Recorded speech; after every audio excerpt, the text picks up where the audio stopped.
आलस सिर्फ हमारे मन का वहम है। यदि हम चाहे तो कितनी भी मेहनत कर सकते हैं, और यदि हम चाहे तो पूरे दिन आराम कर सकते हैं। अपने आलस को अपने ऊपर हावी मत होने दो, इससे लड़ो और कुछ करके दिखाओ। चलिए हम आपको एक कहानी सुनाते हैं। एक गांव में एक जवान लड़का रहता था और वो अपने आलसपन और काम चोरी के लिए मशहूर था। सभी गांव वासी उसे आलसी कहकर ही पुकारते थे, क्योंकि वो पूरे दिन एक पेड़ के नीचे पड़ा रहता और लेटते लेटते वो अपने फ्यूचर के बारे में सोचता रहता और अच्छे अच्छे सपने देखता। उसके दिन ऐसे ही आलस में गुजर रहे थे। लेकिन एक दिन उस गांव में एक साधु आए, जो कि अगले 3 दिनों तक उसी गांव में ठहरने वाले थे। वो दिन भर लोगों से चंदा करते और लोगों को उपदेश देते और रात में गांव के बाहर बने मंदिर में आराम करते। वो साधु जब भी दान लाने जाते और रात को वापस आते तो वो साधु हर बार उस जवान लड़के को उसी पेड़ के नीचे लेटा हुआ पाते। साधु 2 दिनों तक ये सब देखते रहे और समझ गए कि ये लड़का मानसिक आलस का गुलाम है। तीसरे दिन जब वो वापस लौट रहे थे, वो उस लड़के के पास गए जो अभी भी उसी पेड़ के नीचे लेटा हुआ था। साधु ने लड़के से कहा, बेटे मेरे पास तुम्हारे लिए एक काम है। मैं चाहता हूँ कि तुम उस पहाड़ी के चोटी तक जाओ और वहाँ से मेरे लिए एक पंख लेकर आओ। लड़के ने लेटे लेटे ही अपना सर पहाड़ी के तरफ किया और अपनी नजर उस पहाड़ की चोटी की तरफ ले गया और उसने साधु के तरफ देखा और उपहास लेते हुए कहा, यह असंभव है। मैं उस पहाड़ी के ऊपर तक नहीं जा सकता, मैं बहुत आलसी हूँ। साधु ने मुस्कुराते हुए कहा, अरे मुझे जिस पंख की तलाश है वो इस पहाड़ी के शिखर पर भी नहीं मिलेगा, वो तो इस पहाड़ी के दूसरे तरफ एक गुम्फा के अंदर मिलेगा, जिसके लिए इस पहाड़ी के शिखर तक चढ़कर फिर नीचे उतरना होगा। लेकिन वो कोई साधारण पंख नहीं है, वो ऐसा पंख है जिसे तुमने कभी नहीं देखा होगा। वो पंख सबसे अनोखा है, लेकिन सुंदर पंख है जो रोशनी बिखेरता है। साधु के इन बातों से उस लड़के के अंदर एक्साइटमेंट बढ़ गई। उसने आज से पहले ऐसे पंख के बारे में कभी नहीं सुना था और ऐसे रोमांचक सफर के बारे में सुनकर वो अंदर ही अंदर एक्साइटमेंट हो गया था। इसीलिए उसने साधु के चुनौती को कबूल किया और वो पहाड़ी की तरफ चल पड़ा।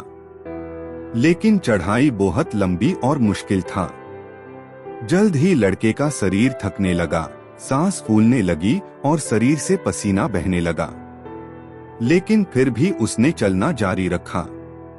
वो जैसे जैसे ऊपर और ऊपर चढ़ता गया, उसे खुशी महसूस होने लगी, जिसे उसने आज से पहले कभी महसूस नहीं किया था। आखिरकार जब वो कड़ी मेहनत और लंबे कोशिशों के बाद पहाड़ी के शिखर पर पहुंचा, तो वो पूरे तरीके थक चुका था। लेकिन वो बहुत खुश था। उसे अंदर से आत्मसंतुष्टि का एहसास हो रहा था।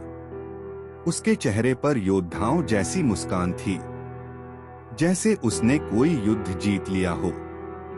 फिर उसने पहाड़ी के शिखर से नीचे देखा। उसके सामने एक बहुत ही मनमोहक नजारा था। लेकिन असली चुनौती आगे थी, क्योंकि उसे फिर उस पहाड़ी से नीचे भी उतरना था और उस गुम्फा को भी ढूंढना था जिसमें पंख मिलने की बात कही गई थी। नीचे उतरना बहुत ही ज्यादा मुश्किल और खतरनाक था, क्योंकि ढलान ज्यादा गहरी थी और चढ़ाई के समय लड़का बहुत बार लड़खड़ाया और गिरा भी था, तो वो डर भी उसके अंदर था। लेकिन साधु को वो पंख लाके देने के वादे की वजह से वो लगातार आगे बढ़ता रहा। काफी खोज, मुश्किल और कड़ी मेहनत के बाद जब वो अंत में गुम्फा तक पहुंचा, तो उसने देखा कि पंख वही पड़ा हुआ था, जो के ऊपर एक बड़ी सुराख से आने वाली रोशनी की वजह से चमक रहा था। फिर उसने उस पंख को उठाया और उसके सुंदरता को देखता ही रह गया।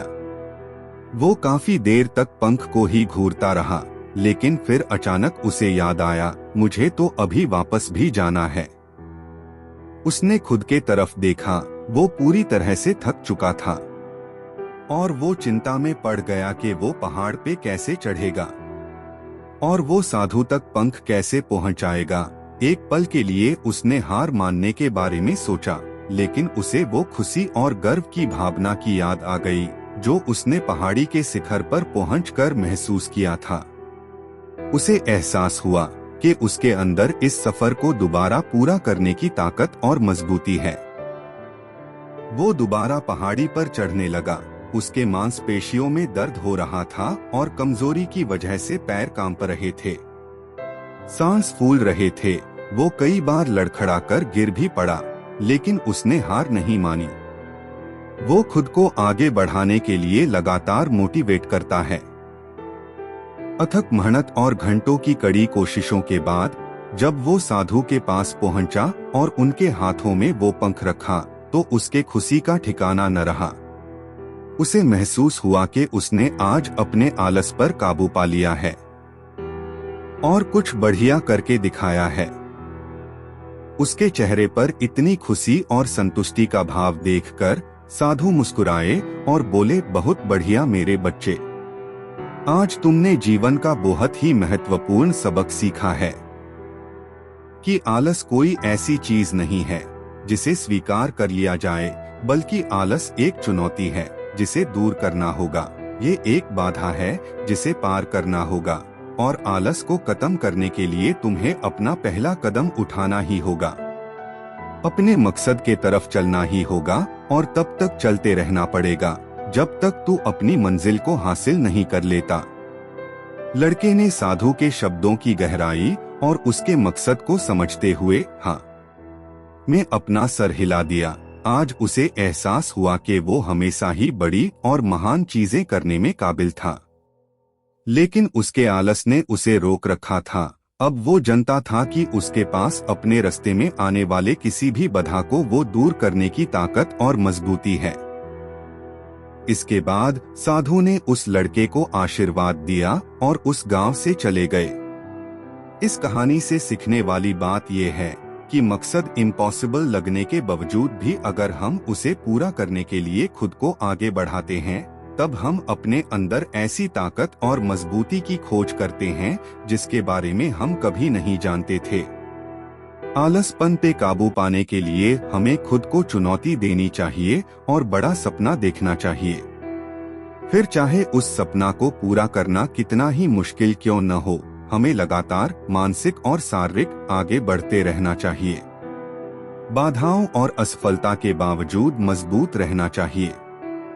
हमें अपने लिए एक नियम बनाकर उस पर टिके रहकर अपने डेली लाइफ को भी विकसित करना चाहिए। हमें कुछ ऐसी आदतें बनानी चाहिए जो मन न लगने पर भी फोकस और एक्टिव रहने में मदद करेंगे। आलस पर काबू करने का मतलब विकास का मानसिकता विकास करना है। इसका मतलब चुनौतियों और असफलताओं को विकास और सीखने की अपॉर्चुनिटी के रूप में देखना, न कि हार मानने के रूप में।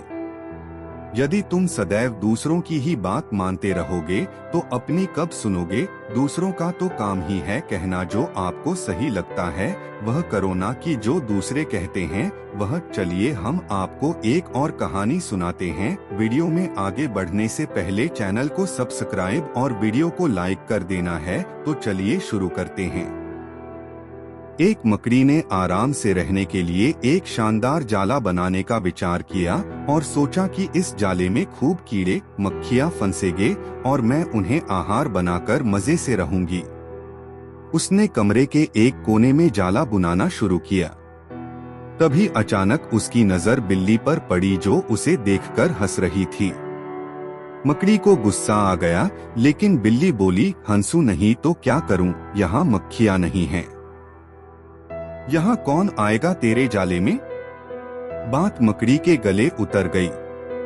उसने अच्छी सलाह के लिए बिल्ली को धन्यवाद दिया और जाला अधूरा छोड़कर दूसरी जगह तलाश करने लगी। उसने खिड़की में जाला बुनना शुरू किया। तभी एक चिड़िया आई और मकड़ी का मजाक उड़ाते हुए बोली, अरे मकड़ी, तू भी कितनी बेवकूफ है। अरे यहाँ तो खिड़की से तेज हवा आती है, तू तो अपने जाले के साथ ही उड़ जाएगी। मकड़ी को चिड़िया की बात ठीक लगी और वह वहां से भी जाला अधूरा बना छोड़कर सोचने लगी अब कहाँ जाला बनाया जाए। तभी उसे एक अलमारी का खुला दरवाजा दिखा और उसने उसी में अपना जाला बुनाना शुरू किया। कुछ जाला बुना ही था तभी उसे एक काकरोच नजर आया जो जाले को अचरज भरी नजरों से देख रहा था। बोला, अरे यहाँ कहाँ जाला बुनने चली आई? यह तो बेकार की अलमारी है, अभी यह यहाँ पड़ी है। कुछ दिनों बाद इसे बेच दिया जाएगा, तुम्हारी सारी मेहनत बेकार चली जाएगी। यह सुनकर मकड़ी ने वहां से हट जाना ही बेहतर समझा। बार बार प्रयास करने से वह काफी थक चुकी थी और उसके अंदर जाला बुनने की ताकत ही नहीं बची थी। उसे पछतावा हो रहा था कि अगर पहले ही जाला बुन लेती तो अच्छा रहता। उसने पास से गुजर रही चींटी से मदद करने का आग्रह किया। चींटी बोली, मैं बहुत देर से तुम्हें देख रही थी, तुम बार बार अपना काम शुरू करती और दूसरों के कहने पर उसे अधूरा छोड़ देती। और जो लोग ऐसा करते हैं उनकी यही हालत होती है। और ऐसा कहते हुए वह अपने रास्ते चली गई और मकड़ी पछताती हुई निढाल पड़ी रही। दूसरों का बात अगर सुनते रहोगे तो खुद का कब सुनोगे? कर्म का फल अवश्य मिलता है, चाहे वह इस जन्म में मिले या अगले जन्म में। ईश्वर कभी न्याय करना नहीं भूलते। चलिए हम आपको एक कहानी के माध्यम से समझाते हैं। एक रोज रास्ते में एक महात्मा अपने शिष्य के साथ भ्रमण पर निकले। गुरुजी को ज्यादा इधर उधर की बातें करना पसंद नहीं था। कम बोलना और शांतिपूर्वक अपना कर्म करना ही गुरु को प्रिय था। परंतु शिष्य बहुत चपल था। उसे हमेशा इधर उधर की बातें ही सूझती। उसे दूसरों की बातों में बड़ा ही आनंद आता था। चलते हुए जब वो तालाब से होकर गुजर रहे थे तो उन्होंने देखा कि एक धीवर नदी में जाल डाले हुए हैं। शिष्य यह सब देख खड़ा हो गया और धीवर को अहिंसा परमो धर्म का उपदेश देने लगा। लेकिन धीवर कहाँ समझने वाला था। पहले उसने टालमटोल करनी चाहिए और बात जब बहुत बढ़ गई तो शिष्य और धीवर के बीच झगड़ा शुरू हो गया। यह झगड़ा देख गुरुजी, जो उनसे बहुत आगे बढ़ गए थे, लौटे और शिष्य को अपने साथ चलने को कहा एवं शिष्य को पकड़कर ले चले। गुरुजी ने अपने शिष्य से कहा, बेटा, हम जैसे साधुओं का काम सिर्फ समझाना है, लेकिन ईश्वर ने हमें दंड देने के लिए धरती पर नहीं भेजा है। शिष्य ने पूछा, महाराज को न तो बहुत से दंडों के बारे में पता है और न ही हमारे राज्य के राजा बहुतों को दंड देते हैं, तो आखिर इसको दंड कौन देगा? शिष्य की इस बात का जवाब देते हुए गुरुजी ने कहा, बेटा, तुम निश्चिंत रहो, इसे भी दंड देने वाली एक अलौकिक शक्ति इस दुनिया में मौजूद है, जिसकी पहुंच सभी जगह है। ईश्वर की दृष्टि सब तरफ है और वो सब जगह पहुंच जाते हैं। इसलिए अभी तुम चलो, इस झगड़े में पड़ना गलत होगा, इसलिए इस झगड़े से दूर रहो। शिष्य गुरुजी की बात सुनकर संतुष्ट हो गया और उनके साथ चल दिया। इस बात को ठीक 2 वर्ष ही बीते थे कि एक दिन गुरुजी और शिष्य दोनों उसी तालाब से होकर गुजरे। शिष्य भी अब 2 साल पहले की वह धीवर वाली घटना भूल चुका था। उन्होंने उसी तालाब के पास देखा कि एक चुटियल सांप बहुत कष्ट में था, उसे हजारों चींटियां नोच नोच कर खा रही थीं। शिष्य ने यह दृश्य देखा और उससे रहा नहीं गया। दया से उसका हृदय पिघल गया था।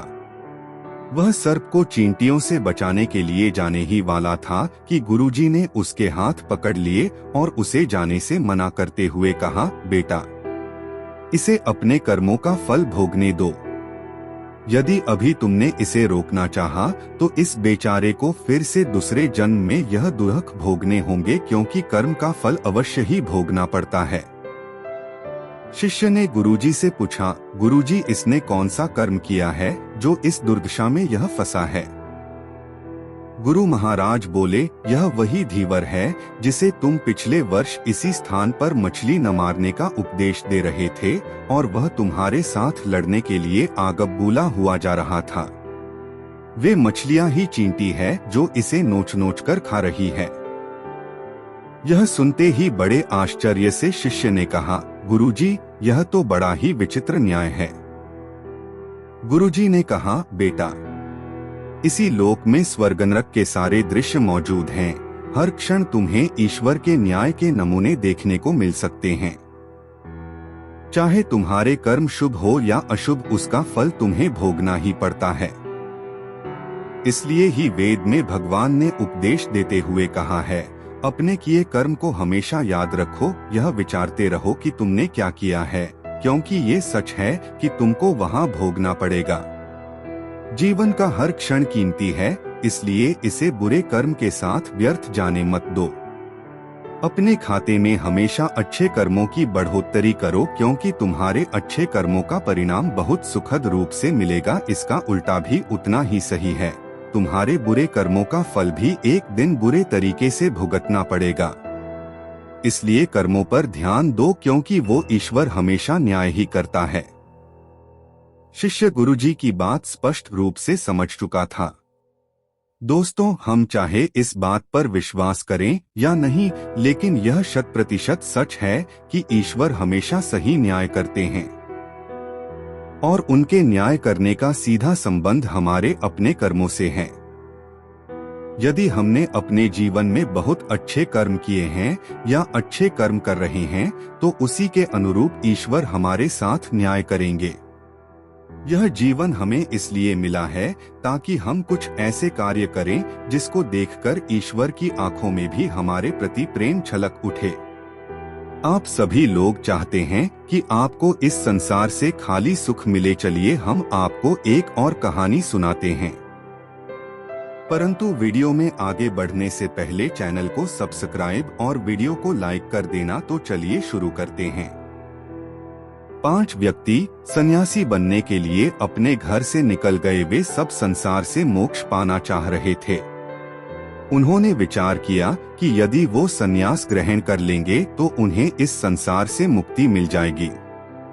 वे सभी घर से बहुत दूर निकल आए और एक तालाब के किनारे नीम के पेड़ के नीचे बैठ गए और अपने अपने मन की बातें एक दूसरे से शेयर करने लगे। नीम का बूढ़ा पेड़ उन सबकी बातों को बहुत ध्यानपूर्वक सुन रहा था। एक व्यक्ति ने कहा, मित्रों, हम हर दिन जप तप करेंगे, हवन कुंड करेंगे और ऐसा करने से जब भगवान प्रसन्न होंगे तो हम उन्हें क्या वरदान मांगेंगे। दूसरा व्यक्ति बोल पड़ा, मित्रों, जब भगवान प्रसन्न हो जाएंगे तो हम उनसे बल मांगेंगे, क्योंकि यदि हमारे पास बल अधिक रहेगा तो हम बिना भोजन किए भी अधिक समय तक और भी अपनी इच्छाओं की पूर्ति के लिए तप कर पाएंगे। तीसरे ने कहा, हमें उनसे बुद्धि मांगनी चाहिए ताकि हम कभी भी इस संसार में किसी के धोखे में न आए और कोई हमें ठग न पाए। चौथा बोल पड़ा, नहीं नहीं, हम तो आत्म शांति ही मांगेंगे ताकि हम शांतिपूर्वक उस ईश्वर का ध्यान कर पाएंगे जिससे वो हमें इस संसार से मुक्ति दे दें। पांचवा कैसे चुप रह सकता था, इसलिए उसने कहा, अरे मूर्खों, तुम सब चुप हो जाओ। हमें तो भगवान से सीधा स्वर्ग का अधिकार मांग लेना है ताकि हमें इस संसार से मुक्ति तो मिले ही, साथ ही हम स्वर्ग पर भी अपना आधिपत्य जमा सकें तथा स्वर्ग में ही हमें सब चीजें एक साथ ही मिल जाएंगी। वह नीम का पेड़ जोर जोर से ठहाका लगाकर हंसने लगा और बोल पड़ा, कितने मूर्ख हो तुम सब, मेरी बात ध्यान से सुनो। तुमसे न तो तप होगा और न तुमको कोई वरदान मिलेगा। यदि तुम्हारे भीतर इतना ही मनोबल होता तो तुम सब इस संसार से भागते नहीं फिर रहे होते। यदि तुम्हें अपनी इच्छाओं की प्राप्ति चाहिए तो इसी संसार को ही अपना तपोवन बना लो। सबके साथ प्रेम से व्यवहार करो, प्रेम बांटो, प्रेम मिलेगा। दुखियों के दुखों को दूर करने का प्रयास करो। दूसरों की सेवा में और प्राणी मात्र की आराधना में लगे रहो। जीवन को खुलकर जियो और दूसरों को भी जीने के लिए प्रेरित करो। कई लोग आज अपने जीवन की परेशानियों से तंग आकर आत्महत्या कर ले रहे हैं, तुम सब उनका हौसला बनो। सन्यासी बनकर भी स्वार्थपूर्ण जीवन जीना इस संसार का सबसे बड़ा पाप है, इसलिए अपने जीवन को इसी संसार के लोगों के लिए, अपने परिवार के लिए समर्पित कर दो। फिर देखना जब तुम सब ऐसा करोगे तो वो ऊपर वाला भी तुम्हारी सबकी सारी इच्छाएं पूरी करेंगे और सबसे ज्यादा प्रसन्न होंगे। पांचों आदमी बूढ़े नीम की बात समझ गए और उन्होंने ठान लिया कि सन्यासी होने से अच्छा है कि समाज में रहकर ही लोगों की सेवा करना भगवान को खुश करने का सबसे बड़ा रहस्य है। मित्रों, भगवान को खुश करने का सबसे बड़ा रहस्य यही है कि हम सब प्राणी मात्र की सेवा करें, जरूरतमंदों की मदद करें, लोगों को अच्छा करने के लिए हमेशा प्रेरित करें और एक दिन ऐसा भी आएगा जब भगवान ऊपर बैठे हमारी खूब प्रशंसा करेंगे कि हम अपने लिए ही नहीं बल्कि दूसरों के लिए भी कुछ अच्छा करने के लिए जी रहे हैं। दोस्तों, अंधेरा सिर्फ मन का होता है, वरना दिल की दृष्टि से देखो तो हर जगह उजाला ही है। चलिए मैं आपको एक कहानी सुनाता हूँ, बड़े ध्यान से सुनना। गांव के लोग उसे अंधेरा बुलाते थे। उसका असली नाम तो था रामकिशोर, लेकिन उस नाम से उसे कोई नहीं पुकारता था। बचपन से ही उसकी आंखें कमजोर हो गई थीं और धीरे धीरे पूरी तरह से अंधकार ने उसे घेर लिया था। लेकिन अंधेरा उसे तोड़ नहीं पाया था, बल्कि उसके अंदर एक अलग ही तरह की दृढ़ता पैदा कर दी थी। गांव के लोग उसे दया की नजरों से देखते थे, लेकिन वह उनकी दया से कतराता था। वह चाहता था कि लोग उसे एक सामान्य इंसान की तरह देखें, एक इंसान जिसके पास देखने की क्षमता नहीं है, लेकिन जीने की चाहत बहुत ज्यादा है। एक दिन गांव के स्कूल में एक कार्यक्रम हो रहा था। सभी बच्चे रंग बिरंगे कपड़ों में सजे धजे थे। गांव के सरपंच ने मंच पे कहा, अब हमारे स्कूल के सबसे होनहार छात्र रामकिशोर को बुलाया जाता है। सभी की नजरें रामकिशोर की तरफ गईं। वह डर गया था, लेकिन फिर भी हिम्मत जुटाकर मंच पर गया। सरपंच ने उसके हाथ में एक माइक थमाया। रामकिशोर ने गहरी सांस ली और बोला, सभी दोस्तों, शिक्षकों और गांव वालों को मेरा नमस्कार। मैं रामकिशोर हूँ, जिसे आप अंधेरा भी कहते हैं। सन्नाटा छा गया। किसी को उम्मीद नहीं थी कि रामकिशोर कुछ बोलेगा, लेकिन रामकिशोर ने आगे बढ़ते हुए कहा, मैं जानता हूँ मैं आप लोगों से अलग हूँ। मैं दुनिया को आपके जैसा नहीं देख सकता, लेकिन मैं उससे जुड़ा हुआ हूँ। मैं महसूस करता हूँ, सुनता हूँ और समझता हूँ। उसकी बात सुनकर सभी लोग भावुक हो गए। रामकिशोर ने आगे बढ़ाते हुए कहा, मैंने इस स्कूल में पढ़ाई नहीं की है, लेकिन मैंने जिंदगी से बहुत कुछ सीखा है। मैंने सीखा है कि अंधेरा सिर्फ आंखों का नहीं होता, दिल का भी होता है। और उजाला भी सिर्फ आंखों का नहीं, दिल का ही होता है। उसकी बात ने सभी को सोचने पर मजबूर कर दिया। रामकिशोर ने आगे बढ़ाते हुए कहा, मैंने सुना है कि हमारे गांव में बहुत सारे बच्चे स्कूल नहीं जा पाते हैं। उनके माता पिता उन्हें काम पर लगा देते हैं। मैं चाहता हूं कि ऐसे बच्चों को पढ़ने का मौका मिले। देखिए, मैं तो इस दुनिया को नहीं देख सकता, लेकिन उन सभी बच्चों को मौका मिलना चाहिए जो पढ़ना चाहते हैं। रामकिशोर की बात ने जैसे बिजली की तरह सबको झकझोर दिया। उस दिन के बाद से गांव में एक नई जागृति हुई। लोगों ने मिलकर एक फंड जुटाया और एक नया स्कूल बनवाया गया। रामकिशोर को उस स्कूल का पहला प्रधानाचार्य बनाया गया। रामकिशोर ने अपनी जिंदगी को एक मिसाल बना दिया। उसने दिखाया कि अंधेरा कितना भी घना हो, इंसान के अंदर की रोशनी उसे चीर सकती है। उसने दिखाया कि अगर इच्छा शक्ति हो तो कोई भी मुश्किल काम आसान हो सकता है। वह अब अंधेरा नहीं रहा था, बल्कि उजाला बन गया था। एक ऐसा उजाला जो अंधेरे में भी रास्ता दिखाता था। आगे बढ़ने से पहले हमारे चैनल को सब्सक्राइब और वीडियो को लाइक कर देना। अगर आपको ऐसी ही वीडियो पसंद है तो बेल आइकन को दबाना ना भूले। जीवन में कुछ बड़ा करना हो तो बड़ी रखो सोच, तभी सफलता भी बड़ी होगी। जीवन में अगर कुछ बड़ा करना है तो व्यक्ति को अपनी सोच बड़ी रखनी चाहिए। अगर व्यक्ति के सपने बड़े होंगे तभी सफलता भी बड़ी होगी। इसके लिए व्यक्ति को बड़ा सोचना होगा। आइए सुनाते हैं आपको एक और कहानी। एक व्यक्ति था जो गरीब परिवार में रहता था। वह बहुत दिनों से नौकरी की तलाश कर रहा था, लेकिन उसे अपने शहर में नौकरी नहीं मिल पा रही थी। ऐसे में उसने दूसरे शहर में किस्मत आजमाने का फैसला किया। उसने अगले ही दिन ट्रेन पकड़ी और दूसरे शहर की तरफ निकल गया। उसकी मां ने एक टिफिन बॉक्स में रोटियां रख कर दी। वह इतना गरीब था कि उसके घर में सब्जी नहीं बनती थी। ऐसे में बस उसकी मां ने रोटियां ही दी थीं। जब उसका आधा सफर तय हो गया तब उसे भूख लगी। उसने टिफिन निकाला और रोटियां खाने लगा। जैसे वो रोटी खा रहा था उससे उसके आसपास बैठे लोग उसे देख रहे थे। वह पहले रोटी तोड़ता, फिर टिफिन में कुछ घुमाकर कौर को मुंह में डालता। ऐसा लग रहा था मानो वह रोटी के साथ सब्जी भी खा रहा है। लोग उसे हैरान होकर देख रहे थे। वो ऐसा क्यों कर रहा था उन्हें समझ नहीं आ रहा था। लोग उसे ऐसे ही देख रहे थे। लेकिन एक व्यक्ति ने उससे पूछ ही लिया, भाई तुम्हारे टिफिन बॉक्स में बस रोटियां ही हैं, तो उसे टिफिन में घुमाकर मुंह में क्यों डाल रहे हो? युवक ने जवाब दिया कि हाँ, मेरे पास केवल रोटी है, लेकिन इस खाली टिफिन में रोटी घुमाकर मैं यह सोच रहा हूँ कि मैं रोटी के साथ अचार भी खा रहा हूँ। व्यक्ति ने पूछा कि क्या इससे उसे अचार का स्वाद आ रहा है? युवक ने कहा कि मैं रोटी अचार सोचकर खा रहा हूँ तो मुझे स्वाद भी आ रहा है।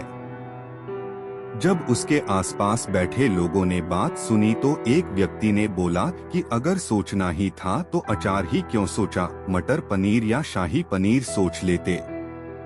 इस तरह तुम उन सब्जियों का भी स्वाद ले पाते। देखा दोस्तों, अगर वह व्यक्ति सोच ही रहा था तो अचार के बदले किसी सब्जी के बारे में भी सोच सकता था, लेकिन उसने अपनी सोच सीमित रखकर अचार के बारे में सोचा। बड़ा सोचो तभी सफलता बड़ी मिलेगी। अगर व्यक्ति के सपने बड़े होंगे तभी सफलता भी बड़ी होगी। इसके लिए व्यक्ति को बड़ा सोचना होगा। किस्मत या भाग्य हमेशा उसी का साथ देते हैं जो मेहनत करता है। जो मेहनत करने से पीछे नहीं हटता। आपको अपनी कहानी खुद ही लिखनी होती है, क्योंकि आप खुद ही अपनी लाइफ के हीरो हैं। चलिए हम आपको एक कहानी के माध्यम से समझाते हैं। गोपालपुर गांव में हर व्यक्ति किसान था। उस गांव को किसानों का गांव कहा जाता था, क्योंकि लोगों को खेती के अलावा कुछ और नहीं आता था। गांव वाले ज्योतिषी को बहुत मानते थे। एक बार उनके गांव में जाने माने ज्योतिषी का आगमन हुआ। सभी गांव वाले उस ज्योतिषी के पास पहुंचे और गांव का भविष्य जानना चाहा। ज्योतिषी ने भविष्यवाणी करते हुए कहा कि अगले 10 साल तक इस गांव में बारिश नहीं होगी। पानी की एक एक बूंद के लिए गांव वाले तरस जाएंगे। गोपालपुर गांव में अकाल पड़ेगा। ज्योतिषी ने सभी गांव वालों से कहा कि यदि तुम सब अपने और परिवार की जान बचाना चाहते हो तब इस गांव को खाली कर किसी दूसरे गांव में बसने के लिए चले जाओ। उनकी बातें सुनने के बाद सभी गांव वाले बेचैन हो उठे। उन्होंने घर जाकर सामान बांधना शुरू किया और सबने फैसला लिया कि वे अगली सुबह ही गांव खाली कर देंगे। उस गांव में एक परिवार ऐसा था जो किसी ज्योतिषी और भविष्यवाणी पर कभी यकीन नहीं करता था। उस परिवार का मुखिया, जिसका नाम वीर था, उसने अपनी बीवी और बच्चों से कहा कि वे गांव छोड़कर नहीं जाएंगे और ये सब बेकार की बातें हैं। इतने साल तक सूखा पड़ ही नहीं सकता। जब गांव वालों को पता चला कि वीर उनके साथ नहीं चल रहा है, तब गांव के कुछ बुजुर्ग और बड़े व्यक्ति उसके पास पहुंचे और उसे गांव के साथ चलने के लिए कहा। लेकिन वीर अपनी ही जिद पर अड़ा रहा और उसने सभी गांव वालों के साथ जाने से इनकार कर दिया। अगली सुबह वीर और उसके परिवार को छोड़ बाकी सभी लोग गांव छोड़कर चले गए। पूरा गांव खाली था, सब लोग जा चुके थे। वीर को समझ नहीं आ रहा था कि क्या किया जाए, क्योंकि एक तरफ ज्योतिषी की भविष्यवाणी और दूसरी तरफ पूरे गांव का खाली हो जाना। 2 से 3 दिन के बाद वीर ने सोचा कि क्यों न हल को लेकर खेत ही जोतता रहूं, क्योंकि जो काम है वह तो होता रहे। उसने खेत जोतना शुरू किया। पहले दिन निराश हताश होकर ही वह घर लौटा और यही सिलसिला 3 से 4 दिन तक चलता रहा। हफ्ते बीत जाने के बाद एक दिन वीर अपने खेत पर हल जोतने पहुंचा। वह हल जोत ही रहा था कि एक छोटा सा बादल का टुकड़ा उसके खेत के ऊपर आकर देखने लगा कि पूरा गांव खाली होने के बाद यही एक किसान अपना खेत जोत रहा है, जबकि सारे लोग 10 साल तक बारिश नहीं। यह बात सोचकर गांव से चले गए हैं और चारों तरफ सूखा पड़ा हुआ है। उसने किसान से पूछा, अरे ओ किसान, क्या तुम बेवकूफ हो? सारे गांव वाले चले गए लेकिन तुम अकेले ही खेत जोत रहे हो। यह सुनकर किसान ने बादल से कहा, क्या आपको पता है कि मैं खेत क्यों जोत रहा हूँ? इसके पीछे एक बड़ी वजह है। उसी वजह के कारण मैं काम कर रहा हूँ। वजह यह है कि मैं खेत इसलिए जोत रहा हूँ कि मैं खेत जोतना न भूल जाऊं, हल चलाना न भूल जाऊं। आपका तो पता नहीं कि आप कब बरसोगे, लेकिन अगर मैं हल चलाना भूल गया तो मैं अपनी जिंदगी में करूंगा भी क्या? बादल ने सोचा कि ज्योतिषी ने तो भविष्यवाणी कर दी है कि 10 साल तक हम बरसेंगे नहीं। अगर हम बरसेंगे नहीं तो कहीं हम भी बरसना न भूल जाएं। वहां और भी बादल इकट्ठा हुए और जमकर बारिश होने लगी। ये छोटी सी कहानी हमें अपनी लाइफ में एक बड़ी सीख देती है कि किस्मत या भाग्य हमेशा उसी का साथ देते हैं जो मेहनत करता है, जो मेहनत करने से पीछे नहीं हटता। आपको अपनी कहानी खुद ही लिखनी होती है, क्योंकि आप खुद ही अपनी लाइफ के हीरो हैं। दोस्तों, जीवन में कभी नेगेटिव नहीं सोचना चाहिए। कभी तो चलो सो सकते हो, लेकिन सदैव नेगेटिव बनकर रहना अच्छी बात नहीं होती, क्योंकि जैसा आप सोचते हो वैसे ही बन जाते हो। चलिए हम आपको एक और कहानी सुनाते हैं। एक बार की बात है, एक गांव में किसान रहता था। उस किसान को जानवर पालने का बहुत शौक था। उसके पास पहले से ही बहुत सारी भैंसें थी, जिनका दूध बेचकर वह अपना घर चलाया करता था। तो एक दिन उस किसान ने एक खरगोश और एक बंदर को भी अपने घर में पाल लिया। अब काफी दिन गुजरने के बाद उस किसान ने उस खरगोश और बंदर के साथ खेलने का सोचा। उस किसान ने अपने खेत में बहुत सारी छोटी छोटी गड्ढे कर दिए और फिर उन गड्ढों पर मिट्टी डालकर उन गड्ढों को बंद कर दिया और किसी एक गड्ढे में उस किसने एक गाजर को छुपा दिया। अब उस किसान ने खरगोश और बंदर को उस गाजर को ढूंढने के लिए कहा। खरगोश बहुत ही कॉन्फिडेंट था और उसे अपने आप पर बहुत विश्वास था। उसने एक एक गड्ढे को खोदना शुरू किया और गाजर ढूंढने लगा। लेकिन बंदर जो था वह बहुत ही नेगेटिव और आलसी था। उसने सोचा कि खेत में इतने सारे गड्ढे हैं और वह गाजर किसी एक गड्ढे में है, इतना कौन ढूंढे गए। वह बंदर यह सोचकर एक गड्ढे के ऊपर जाकर सो गया। अब उधर खरगोश अपनी पूरी मेहनत से गाजर ढूंढ रहा था। एक एक करके खरगोश ने सारे गड्ढे देख लिए, लेकिन उसे किसी भी गड्ढे में गाजर नहीं मिली। सिर्फ एक गड्ढा बाकी रह गया था जिसके ऊपर बंदर सो रहा था। अब खरगोश बंदर के पास जाता है और उसे उस गड्ढे पर से उठने के लिए कहता है। जैसे ही बंदर उस गड्ढे पर से उठता है, वैसे ही खरगोश गड्ढा खोदकर गाजर बाहर निकाल लेता है और अपने मालिक को ले जाकर दे देता है। बंदर यह देखकर हैरान हो जाता है कि जिस गड्ढे के ऊपर वह इतनी देर से सो रहा था, गाजर उसी के अंदर थी। वो अगर एक बार खोद कर देख लेता तो गाजर उसे मिल जाती और वह मालिक की नजरों में बड़ा बन जाता। यही सोचकर वह अपने किए पर पछता रहा था। दोस्तों, इस कहानी से हमें 3 बहुत बड़ी सीखें मिलती है। पहली ये है कि हमें कभी भी अपने काम के प्रति नेगेटिव नहीं सोचना चाहिए। जैसे उस बंदर ने सोचा कि इतने सारे गड्ढे हैं और गाजर की गड्ढे में है पता नहीं। यही सोचकर उसने उस काम को अपने लिए बड़ा बना दिया। और दूसरी सीख हमें इस कहानी से यह मिलती है कि हमें एटलीस्ट कोशिश भी तो करनी चाहिए, क्योंकि हम जब तक कोशिश नहीं करेंगे किस्मत भी हमारा साथ नहीं देगी। अगर वह बंदर जिस गड्ढे पर सोया हुआ था वहां से ही गाजर को ढूंढना शुरू करता तो उसे गाजर मिल जाती, लेकिन उसने कोशिश ही नहीं किया। और तीसरी सीख हमें इस कहानी से यह मिलती है कि हमें जल्दी हार नहीं माननी चाहिए। अब हमें नहीं पता कि हमें अपने काम में कौन से साल में कामयाबी मिलेगी। वह 2025 हो सकता है, 2030 हो सकता है या 2032 भी हो सकता है। लेकिन हमें कामयाबी तभी मिलेगी जब हम पॉजिटिव सोच के साथ कोशिश करते रहेंगे और हार नहीं मानेंगे।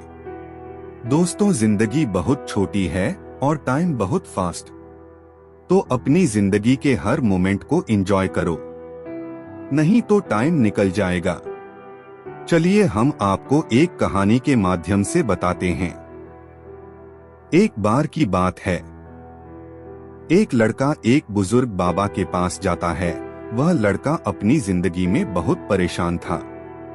घर की सारी जिम्मेदारियां उसी पर थी और इसी वजह से वह अपने आप को भी ज्यादा टाइम नहीं दे पाता था और बस दिन रात काम किया करता था। वो उसके दोस्तों और उसके फैमिली वालों को भी टाइम नहीं दे पाता था। उसके जो दोस्त थे वह घूमने जाया करते थे, लेकिन यह नहीं जा पाता था और इसी वजह से उसकी खुशी छीन सी गई थी। उसे भी नहीं पता था कि वह लास्ट टाइम कब दिल से खुश हुआ था, क्योंकि वह काम में बहुत उलझ सा गया था और उसकी मेंटल हेल्थ भी खराब हो रही थी। तो एक दिन वह एक बुजुर्ग बाबा के पास जाता है और उन्हें यह सारी बातें बताता है कि मैं बहुत परेशान रहने लगा हूँ, खुद को भी टाइम नहीं दे पा रहा हूँ और जब मैं खुद के लिए टाइम निकालने का सोचता हूँ तो मुझे अपनी जिम्मेदारियां याद आ जाती है। मैं पागल सा हो गया हूँ। अब आप ही मुझे कोई रास्ता बताइए। वह बुजुर्ग बाबा उस लड़के को कल नदी के पास आने के लिए बोलते हैं। यह लड़का जब कल नदी के पास जाता है तो देखता है कि वह बुजुर्ग बाबा पहले से ही उसका इंतजार कर रहे थे। लड़का बाबा से कहता है कि बताइए बाबा, अब मुझे क्या करना है। तो बुजुर्ग बाबा उस लड़के से कहते हैं कि बताता हूँ, लेकिन पहले हमें नदी की उस साइड में जाना है। मतलब नदी की उस किनारे पर जाने के बाद मैं तुम्हें बताऊंगा कि तुम्हें क्या करना चाहिए।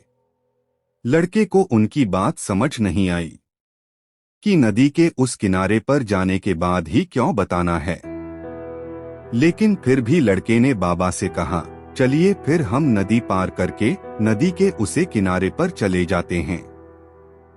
तभी बाबा ने उससे कहा, ऐसे नहीं, हम उसे किनारे पर तब जाएंगे जब इस नदी का पूरा पानी सूख जाएगा, जब इस नदी की जमीन देखनी शुरू हो जाएगी, तब हम दोनों इस नदी में से चलते हुए नदी को पार करके उसे साइड में जाएंगे।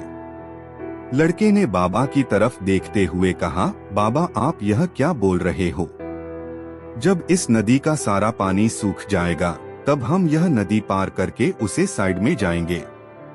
तो शायद ऐसा कभी नहीं होगा, पर हम उस साइड में जा ही नहीं पाएंगे। यह बात बोलते हुए वह लड़का समझ गया कि बाबा उसे क्या कहना चाहते हैं। बाबा ने उसकी तरफ देखा और मुस्कुराते हुए कहा कि यही चीज मैं तुम्हें समझाना चाहता हूँ कि तुम भी अपनी जिंदगी में यही सोच रहे हो कि जब मेरी सारी जिम्मेदारियां खत्म हो जाएगी तब मैं अपनी जिंदगी में एंजॉय करूंगा, तब अपने आप को टाइम दूंगा, तब मैं मजे करूंगा। तो ऐसा कभी नहीं हो सकता है, क्योंकि जिम्मेदारियां कभी भी खत्म ही नहीं हो सकती है। अब वह लड़का क्लियर तरीके से समझ गया था कि चाहे अमीर आदमी हो या गरीब, सबके ऊपर कुछ ना कुछ जिम्मेदारियां हैं और वह उन्हें जिम्मेदारियां में से कुछ टाइम निकालकर एंजॉय कर लेते हैं और इसे ही जिंदगी कहते हैं। दोस्तों, हम हमारी जिंदगी में कई बार बड़ी सफलता के पीछे या यह कह सकते हैं कि बड़ी कामयाबी के पीछे पड़े रहते हैं, लेकिन हम यह चीज भूल जाते हैं कि बड़ी सफलता हासिल करने के लिए पहले हमें छोटी छोटी सफलताओं को पार करना पड़ता है। चलिए हम आपको एक और कहानी सुनाते हैं। एक बार की बात है, दो दोस्त समंदर के किनारे शंख ढूंढने के लिए गए। उन्होंने सोचा कि शंख मिलने के बाद हम उन्हें बाजार में बेच देंगे, जिससे हमें अच्छे खासे पैसे मिल जाएंगे। तो जब वो दोनों दोस्त शंख ढूंढने के लिए गए तो एक दोस्त को शुरू में ही बड़ा शंख मिल गया। उसने अपने दोस्त को बड़ा शंख दिखाते हुए कहा कि अगर मैं इस बड़े शंख को बाजार में जाकर बेचूं तो मुझे बहुत सारे पैसे मिल जाएंगे। अब यह देखकर वह दूसरा दोस्त भी बड़ा शंख ढूंढने में लग गया।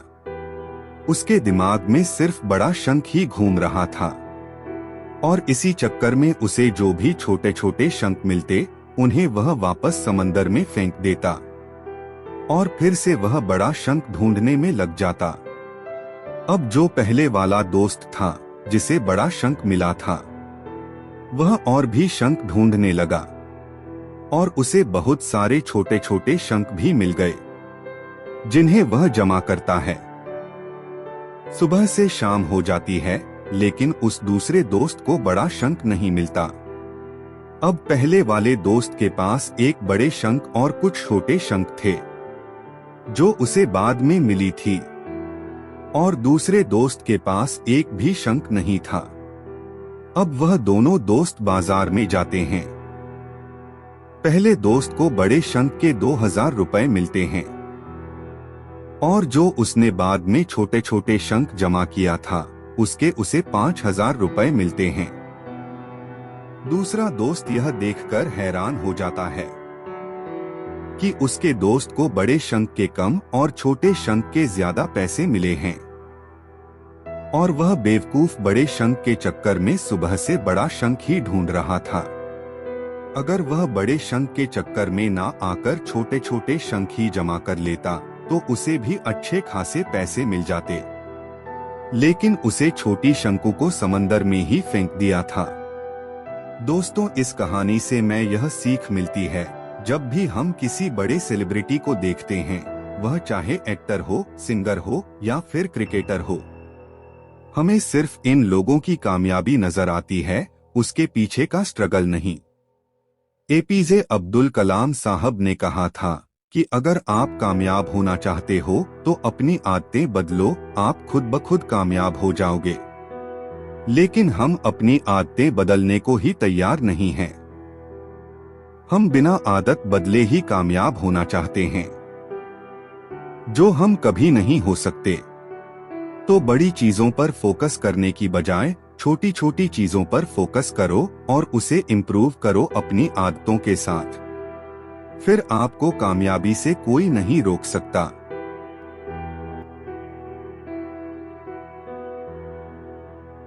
दोस्तों, कहते हैं कि इतना भी मत बोलिए कि लोग आपके चुप होने का इंतजार करें, बल्कि इतना सा और ऐसा बोलिए कि आपको लोग दोबारा सुनने की चाह रखें।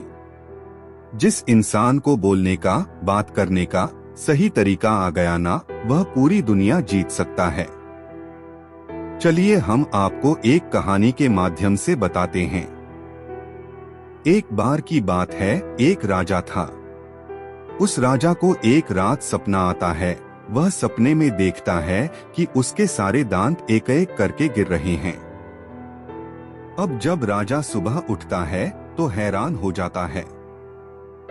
और अपने सपने का मतलब जानने के लिए वो अपने महल में एक ज्योतिषी को बुलाता है और उसे अपना सपना बताता है। ज्योतिष राजा का पूरा सपना सुनने के बाद राजा से कहता है कि सपने का मतलब यह है कि आपके परिवार के सभी सदस्य आपके आंखों के सामने एक एक करके मर जाएंगे। यह सुनने के बाद राजा को बहुत गुस्सा आता है और वह ज्योतिष को जेल में बंद कर देता है। अब अगले दिन राजा दूसरे ज्योतिष को अपने महल में बुलाता है और उससे अपने सपने का मतलब पूछता है। वह ज्योतिष मुस्कुराते हुए राजा से कहता है कि महाराज, इस सपने का मतलब यह है कि आपकी उम्र आपके परिवार में सबसे लंबी होगी। राजा ज्योतिष का यह जवाब सुनकर खुश हो जाता है और उसे बहुत सारे सोने के सिक्के इनाम में दे देता है। दोस्तों, दोनों ज्योतिषी का कहने का मतलब एक ही था, लेकिन कहने का तरीका अलग था, शब्द अलग था, लेकिन मीनिंग एक ही था। इसी तरह अगर आपके पास बोलने का सही तरीका है, बात को बोलने के लिए सही शब्द, सही अल्फाज है, तो आप नेगेटिव बात को भी पॉजिटिव तरीके से बोल सकते हो। बिल्कुल इसी तरह एक बार एक अंधा आदमी रास्ते पर भीख मांग रहा था। उसके सामने एक कटोरा रखा हुआ था और उसके साइड में एक वाइट पेपर पर बड़े बड़े अक्षरों में लिखा हुआ था कि मैं आंखों से अंधा हूं, मुझे कुछ दान करके जाइए। शाम तक उस कटोरे में सिर्फ कुछ ही सिक्के लोग डाला करते थे। एक बार एक आदमी ने उस अंधे को नोटिस किया। वह आदमी उस अंधे आदमी के पास जाता है और उससे कहता है, क्या मैं आपकी इस पेपर पर कुछ दूसरी लाइन लिख सकता हूँ? अंधे आदमी ने परमिशन दे दी। उस आदमी ने पेपर को पलटकर उस पर दूसरी लाइन लिख दी और वहां से चला गया। यह सब होने के बाद अब हर कोई उस अंधे आदमी के कटोरे में पैसे डालने लगा और शाम तक उसके पास इतने पैसे जमा हो गए जो उसके पास एक हफ्ते में हुआ करते थे। जब शाम को वही आदमी उस अंधे आदमी के पास आया तो अंधे आदमी ने उस आदमी से पूछा कि तुमने इस पर ऐसा क्या लिखा है जो लोगों ने मुझे इतना सारा दान कर दिया? आदमी ने मुस्कुराते हुए उससे कहा कि पहले इस पर लिखा हुआ था कि मैं आंखों से अंधा हूँ, मुझे कुछ दान करके जाइए। मैंने उसे पलटकर यह लिखा कि आज का दिन कितना खूबसूरत है जिसे आप अपनी आंखों से देख सकते हो, लेकिन मैं नहीं, बस मैंने यही लाइन लिखी थी।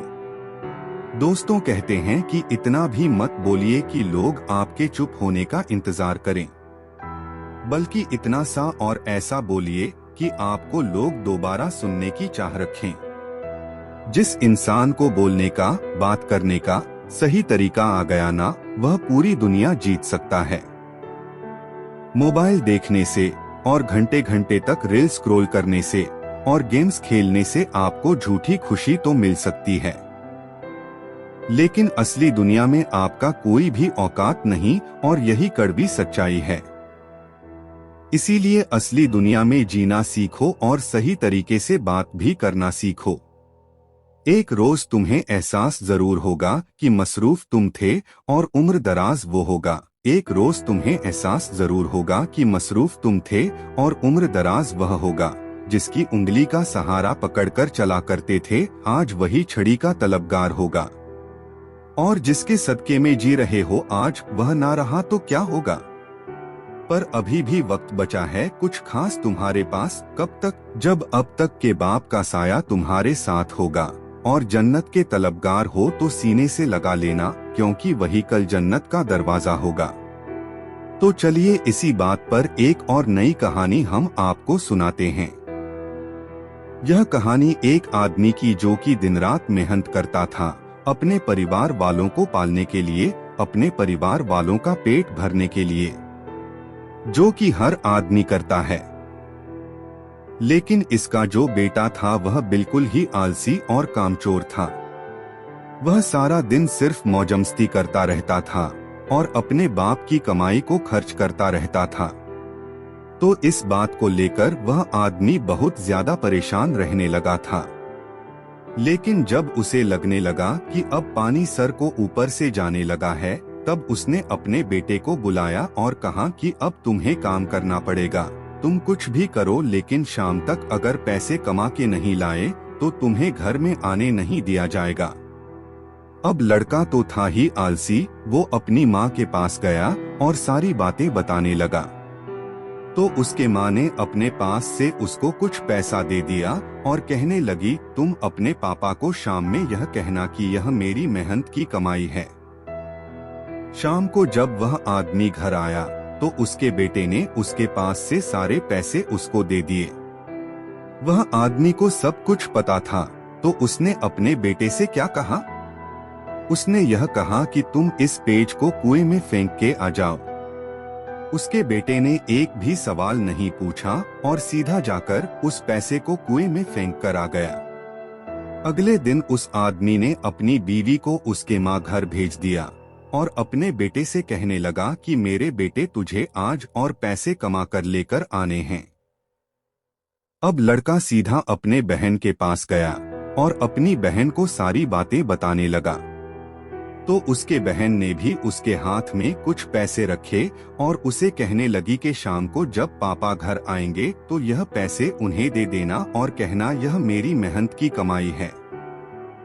शाम को जब आदमी घर आया, उसके बेटे ने फिर से अपने पास से जितने पैसे थे अपने बाप को दे दिया। उस आदमी ने फिर से वही बात कही कि इस पेज को जाकर कुएं में फेंक कर आओ, और इस बार भी उसके बेटे ने एक भी सवाल नहीं किया और सीधा जाकर कुएं में उन पैसों को फेंक कर आ गया। अगले दिन उस आदमी ने अपनी बेटी को भी अपने रिश्तेदारों के यहाँ भेज दिया और फिर से अपने बेटे से कहने लगा कि बेटा तुम्हें आज और पैसे कमा के लाने हैं। अब उस लड़के के पास कोई भी रास्ता नहीं था। अब उसे लड़के को कोई भी पैसा देने वाला नहीं था, तो वह लड़का मरता क्या ना करता। रात को तो घर जाना ही है, इसलिए वह सारा दिन काम ढूंढने लगा। बड़ी देर के बाद उसे एक जगह काम मिल गया। एक ट्रक से भारी सामान उठाकर उस भारी सामान को दुकान में रखने का काम। सारा दिन बहुत मेहनत के बाद उसे अपनी मेहनत की कमाई मिली। वह बहुत खुश हो गया और खुशी खुशी अपने घर गया। लेकिन फिर से उस आदमी ने अपने बेटे से कहा कि पैसों को कुएं में फेंक दे। उसका बेटा गुस्सा हो गया और कहने लगा कि पापा यह मेरे पूरे दिन के मेहनत की कमाई है, मैं इसे कैसे कुएं में फेंक दूं? वह आदमी मुस्कुराकर कहने लगा कि मैं तुम्हारी एक दिन की कमाई को मैं कुएं में देने की बात कही और तुम गुस्सा हो गए। तो सोचो, जब तुम मेरी मेहनत की कमाई को गवाते थे तो मुझे कैसा लगता होगा। दोस्तों, बाप से अच्छी कोई दौलत नहीं है पूरी इस दुनिया में। उस इंसान ने आपके सपने को पूरा करने के लिए अपने सपने को खत्म कर दिया। जब भी जिंदगी में फिजूल खर्च करोगे तो उसे इंसान के बारे में जरूर सोचना, क्योंकि वह इन पैसों के लिए दिन रात मेहनत करता है, सिर्फ आपके सपने पूरे करने के लिए। और बाप के कमाने या ना कमाने से कोई फर्क नहीं पड़ता, बाप का होना ही आपके लिए सबसे बड़ी ताकत होती है। मैं आपसे एक बात कहना चाहता हूँ कि जिंदगी में कोई ऐसा काम न करना कि उनका सर आपकी वजह से शर्म से झुक जाए। ऐसा काम करो उन्हें आप पर गर्व हो कि आप उनकी औलाद हो। बुरे से बुरे समय में भी भगवान पर से आपकी आस्था नहीं हटनी चाहिए। भगवान पर आपका विश्वास है, वह अटूट होना चाहिए। चलिए हम आपको एक कथा के माध्यम से बताते हैं। एक अत्यंत गरीब महिला थी जो भगवान श्री कृष्ण पर अटूट विश्वास करती थी। एक बार उसकी स्थिति बेहद दयनीय हो गई। घर में खाने पीने के लिए कुछ नहीं था। कई दिनों से परिवार भूखा था। परिवार की ये हालत उससे देखी नहीं जा रही थी। फिर एक दिन उसने अपनी व्यथा रेडियो के माध्यम से भगवान श्री कृष्ण तक पहुंचाई और उनसे मदद करने की विनती की। रेडियो का वो प्रसारण एक घमंडी और अहंकारी उद्योगपति ने सुना और उसने सोचा कि क्यों न इस महिला के साथ कुछ ऐसा मजाक किया जाए कि उसकी श्री कृष्ण के प्रति आस्था ही डगमगा जाए। उसने अपने सेक्रेटरी को कहा कि ढेर सारा खाना और महीने भर का राशन उस महिला के घर पर देकर आओ, और जब वो महिला पूछे कि ये किसने भेजा है तो कह देना कि शैतान ने भेजा है। जब सेक्रेटरी महिला के पास सामान पहुंचाने गई तो पहले उसके परिवार ने तृप्त होकर भोजन किया, फिर वो सारा राशन अलमारी में रखने लगी। उसने एक बार भी सेक्रेटरी से ये नहीं पूछा कि राशन किसने भेजा। ये देखकर सेक्रेटरी से रहा नहीं गया। तब उसने महिला से कहा कि क्या आपको इस बात की कोई उत्सुकता नहीं है कि ये राशन आपके पास किसने भेजा है? उस महिला ने जवाब दिया कि मैं आखिर इतना क्यों सोचूं? मुझे मेरे श्री कृष्ण पर पूरा भरोसा है। जब मेरा कृष्ण किसी को आदेश देता है तो बड़े से बड़े शैतानों को भी उसके आदेश का पालन करना पड़ जाता है। वो जो भी करेगा अच्छा ही करेगा।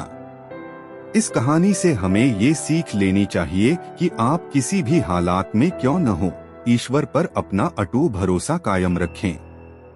आपके जीवन में जो कुछ भी आपको मिला है वो आपके ही कर्मों का नतीजा है।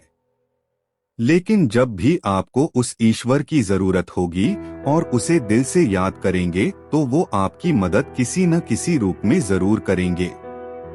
यदि आप हमारे चैनल पर पहली बार आए हैं तो चैनल को सब्सक्राइब और वीडियो को लाइक कर देना हमारे साथ ऐसी ही और कथाएं सुनने के लिए। तो चलिए शुरू करते हैं। भगवान श्री कृष्ण कहते हैं, यदि आपके पास ज्यादा बल है तो इसका घमंड ना करें और सामने वाले को कभी भी कमजोर ना समझे। चलिए आपको एक और कथा सुनाते हैं। महाभारत युद्ध में अर्जुन और कर्ण आमने सामने थे। दोनों दिव्य अस्त्र शस्त्रों से लड़ रहे थे। जब जब अर्जुन के तीर कर्ण के रथ पर लग रहे थे तो कर्ण का रथ बहुत पीछे खिसक रहा था। दूसरी ओर जब जब कर्ण के तीर अर्जुन के रथ पर लगते तो उसका रथ थोड़ा सा ही पीछे खिसकता था। ये देखकर अर्जुन को घमंड हो गया कि उसके बाणों में ज्यादा शक्ति है। अर्जुन ने ये बात श्री कृष्ण से कही तो भगवान ने कहा कि तुम्हारे बाणों से ज्यादा शक्ति कर्ण के बाणों में है। भगवान की बात सुनकर अर्जुन ने कहा कि ये कैसे संभव है, मेरा रथ तो थोड़ा सा ही पीछे खिसक रहा है। श्री कृष्ण ने कहा कि तुम्हारे रथ पर मैं स्वयं बैठा हूँ, ऊपर ध्वजा पर हनुमान जी विराजित हैं, तुम्हारे रथ के पहिए को शेषनाग ने थाम रखा है।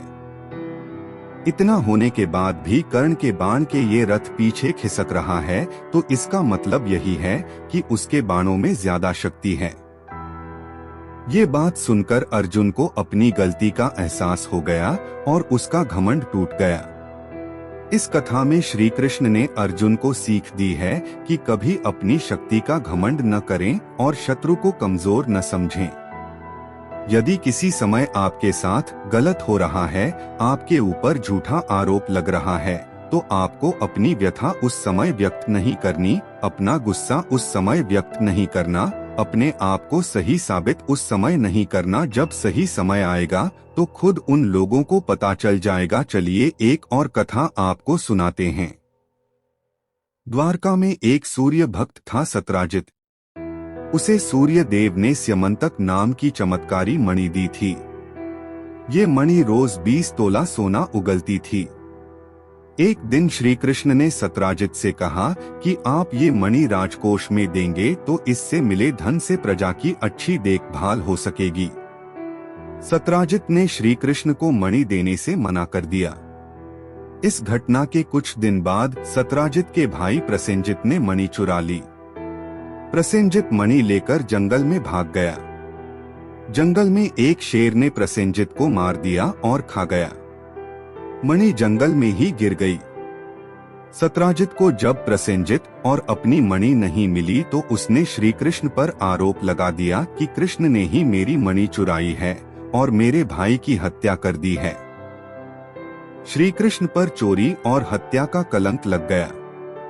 श्री कृष्ण ने उस समय क्रोध नहीं किया, धैर्य बनाए रखा और इस आरोप को गलत साबित करने के लिए जंगल की ओर चल दिए। जंगल में श्री कृष्ण को शेर के पैरों के निशान दिखे और निशान के पास हड्डियों का ढेर दिखा। श्री कृष्ण समझ गए कि प्रसेनजित को शेर ने मार दिया है और मणि यहीं कहीं गिर गई है। श्री कृष्ण मणि खोजते हुए एक गुफा में पहुंच गए। गुफा में जामवंत रहते थे। श्री कृष्ण ने मणि मांगी तो जामवंत नहीं दी। इसके बाद दोनों का युद्ध हुआ। युद्ध में श्री कृष्ण जीत गए। जामवंत समझ गए कि ये भगवान श्री राम के ही अवतार हैं। इसके बाद जामवंत ने मणि श्री कृष्ण को दे दी और अपनी पुत्री जामवंती का विवाह भी भगवान के साथ कर दिया। द्वारका लौटकर श्री कृष्ण ने वह मणि जामवंत से लेकर सत्राजित को दे दी और पूरी सच्चाई बता दी। सत्राजित को अपनी गलती पर बहुत पछतावा हुआ। कथा की सीख हमारे ऊपर जब भी झूठे आरोप लगे तो हमें धैर्य नहीं छोड़ना चाहिए, बल्कि शांति से पूरी बात समझें और आरोपों को झूठा साबित करें।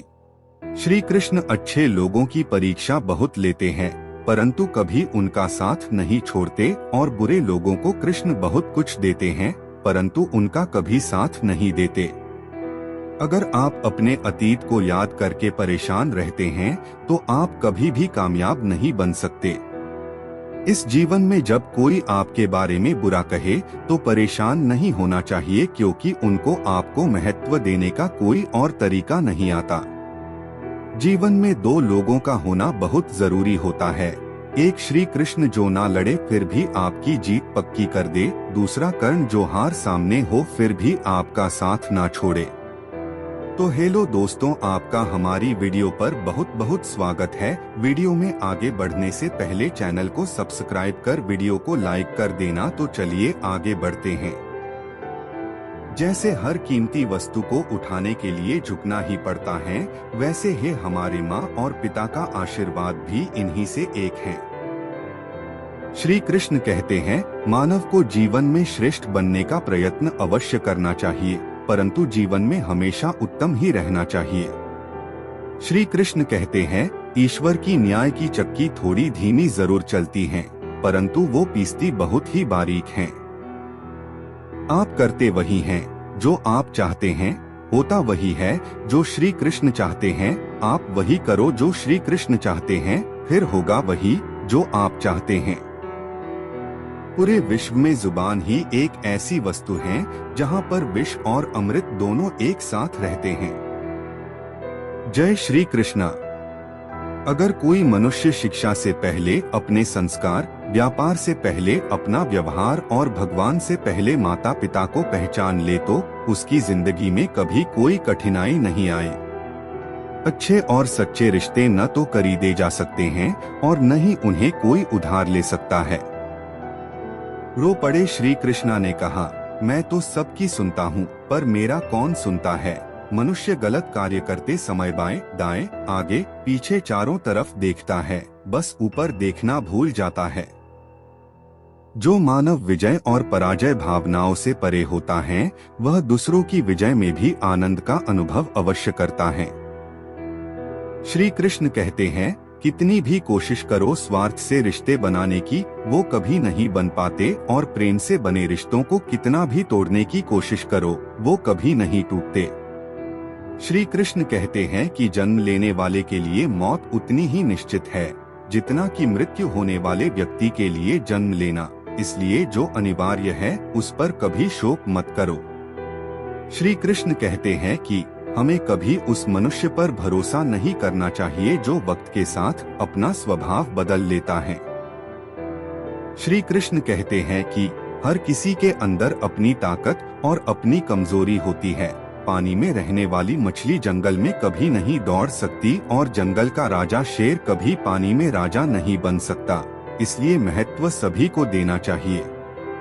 सब कष्ट और पीड़ा दूर होने के बाद मन प्रसन्न होगा, ये हमारा संदेह है। असल में हकीकत यह है कि हम मन प्रसन्न रखें तो सब कष्ट और पीड़ा दूर हो जाएगी। विश्वास अगर खुद पर रखो तो ताकत बन जाती है। और दूसरों पर रखो तो वो अपनी कमजोरी बन जाती है। आप कब सही थे इसे कोई याद नहीं रखता है, लेकिन आप कब गलत थे इसे सब लोग हमेशा याद रखते हैं। यदि लोग आपके विचारों को गलत बताते हैं तो यह आपका उत्तरदायित्व है कि आप अपने विचारों को सही साबित करके दिखाएं। चक्रव्यूह बनाने वाले सारे अपने ही लोग होते हैं। यह बात कल भी आज भी नहीं बदली और यह भी पक्का है कि फंस भी वही लोग जाते हैं। श्री कृष्ण कहते हैं कि मैं किसी के तकदीर का निर्माण नहीं करता और न ही किसी के कर्मों के फल देता हूँ। श्री कृष्ण कहते हैं कि किसी की चूक को एक बार माफ करके अच्छे बन जाओ, पर दोबारा उसी मनुष्य पर भरोसा करके आप खुद बेवकूफ कभी मत बनो। मनुष्य कितना भी गौर वर्ण वाला क्यों ना हो, परंतु उसकी छाया सदैव काली ही होती है। मैं श्रेष्ठ हूँ यह आत्मविश्वास है, लेकिन सिर्फ मैं ही श्रेष्ठ हूँ यह अहंकार है। उस व्यक्ति के लिए सभी परिस्थितियां अच्छी हैं जो अपने भीतर प्रसन्नता संभाल कर रखता है। कभी भी स्वयं पर अहंकार मत करना, पाषाण भी भारी होकर पानी में अपना वजूद खो देता है। जय श्री कृष्णा। श्री कृष्ण कहते हैं कि मैं सभी प्राणी जीवों को समान रूप से देखता हूँ, ना कोई मुझे कम प्रिय है ना अधिक, लेकिन जो मेरी प्रेम पूर्वक भक्ति करते हैं वो मेरे अंदर रहते हैं और मैं उनके जीवन में आता हूँ। सबसे साथ इस तरह का व्यवहार करो कि अगर कोई आपके बारे में बुरा भी कहे तो कोई उस पर विश्वास ना कर सके। समय जैसा भी हो, अच्छा या बुरा, एक दिन बदलता जरूर है। अपने अच्छे वक्त में कुछ ऐसा गलत कार्य मत करो कि आपके बुरे वक्त में अपने लोग आपका साथ छोड़ दे। श्री कृष्ण कहते हैं कि तुम्हारा क्या गया जो तुम अभी दुखी होते हो? तुम क्या लेकर लाए थे जो तुमने अभी गुमा दिया? तुमने क्या निर्माण किया था जो अभी खत्म हो गया? न तुम कुछ लेकर आए, जो लिया इसी संसार से लिया, जो दिया यही पर दिया, जो लिया भगवान से लिया, जो दिया भगवान को ही दिया। श्री कृष्ण हमें कभी दंड नहीं देते, हमारे कर्म ही हमें दंड देते हैं, इसलिए कर्म भी सोच समझकर ही कीजिए। यदि आप किसी के साथ दोस्ती नहीं कर सकते हैं तो उसके साथ दुश्मनी भी नहीं करनी चाहिए। जय श्री कृष्णा। श्री कृष्ण कहते हैं कि इस जीवन में नासमझ ज्ञानियों से कुछ भी नहीं सीख पाते और ज्ञानी नासमझ से भी सब कुछ सीख लेते हैं। श्री कृष्ण कहते हैं कि मनुष्य का पतन उस समय शुरू हो जाता है जब वह अपनों को गिराने की सलाह गैरों से लेना शुरू कर देता है। राधा ने श्री कृष्ण से पूछा, प्रेम का असली मतलब क्या होता है? श्री कृष्णा ने हंसकर कहा, जहाँ मतलब यानी स्वार्थ होता है वहाँ प्रेम ही कहाँ होता है। हद से ज्यादा सीधे साधे स्वभाव वाला व्यक्ति होना भी ठीक नहीं, क्योंकि वन में सबसे पहले सीधे पेड़ों को ही काटा जाता है। अहंकार में तीनों गए, धन, सुख, शांति और वंश काम ना आए तो रावण, कौरव और कंस को देख लो। जय श्री कृष्णा। श्री कृष्ण कहते हैं कि मेरे भी कई जन्म हो चुके हैं, आपके भी कई जन्म हो चुके हैं, ना तो यह मेरा आखिरी जन्म है और ना यह आपका आखिरी जन्म है। अच्छी तकदीर के लोग थोड़ा भी निकृष्ट होने पर भगवान को कोसते हैं और बुरी तकदीर के लोग थोड़ा भी अच्छा होने पर भी भगवान का स्मरण और धन्यवाद अवश्य करते हैं। श्री कृष्ण कहते हैं कि यदि आपको जिंदगी में लोकप्रिय होना है तो सबसे ज्यादा आप शब्द का, उसके बाद हम शब्द का और सबसे कम मैं शब्द का इस्तेमाल करना चाहिए। आत्मा को शस्त्र नहीं काट सकता, आग जला नहीं सकती और जल बुझा नहीं सकता, वायु सुखा नहीं सकता। प्रेम एक ऐसा एहसास है जो मनुष्य को कभी पराजित नहीं होने देता और नफरत एक ऐसा एहसास है जो मनुष्य को कभी जीतने नहीं देता। श्री कृष्ण जी कहते हैं, जिस व्यक्ति को आपका मूल्य नहीं उसके साथ खड़े रहने से अच्छा है कि आप अकेले ही रहे। बुरे कर्म करने नहीं पड़ते, वो अपने आप हो जाते हैं और अच्छे कर्म होते नहीं, उन्हें करना पड़ता है। श्री कृष्ण जी कहते हैं, हमेशा सत्य वचन कहो, स्पष्ट उच्चार कहो, कभी कहो न सुंदर झूठ, चाहे कोई खुश रहे चाहे जाए तुमसे कोई रूठ।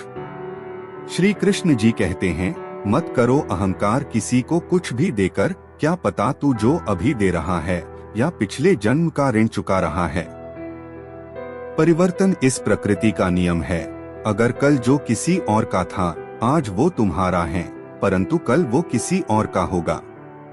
श्री कृष्ण जी कहते हैं, हे अर्जुन, मनुष्य जो चाहे वो बन सकता है, परंतु उसे आत्मविश्वास के साथ इच्छित वस्तु पर लगातार चिंतन करना होगा। अहंकार गर्व करने पर मनुष्य की प्रतिष्ठा, वंश, वैभव तीनों भी ही चले जाते हैं। जय श्री कृष्णा। जिंदगी के इस युद्ध में स्वयं ही कृष्ण और स्वयं ही अर्जुन बनना पड़ता है। रोज अपना ही सारथी बनकर जिंदगी की महाभारत को लड़ना पड़ता है। जिंदगी को हमेशा खुश रहकर जियो, क्योंकि आप नहीं जानते कि कितनी जिंदगी बाकी है। जय श्री कृष्णा। मुझे क्या परवाह संसार क्या कहता है, मुझे ये पता है कि मेरा कृष्णा मुझे अपना कहता है। जय श्री कृष्णा। श्री कृष्ण जी कहते हैं, आत्मा का अंतिम ध्येय परमात्मा में मिल जाना होता है। जय श्री कृष्णा।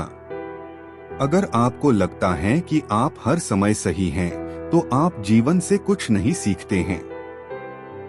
जय श्री कृष्णा। मौन अच्छा ही है, परंतु जब आप पर अन्याय हो तब नहीं। जय श्री कृष्णा। दूसरों के साथ कभी ऐसा बर्ताव न करे जो आपको अपने लिए नापसंद हो। कथन इतना मधुर रखे कि कभी वापस लेना पड़े तो खुद को कड़वा न लगे।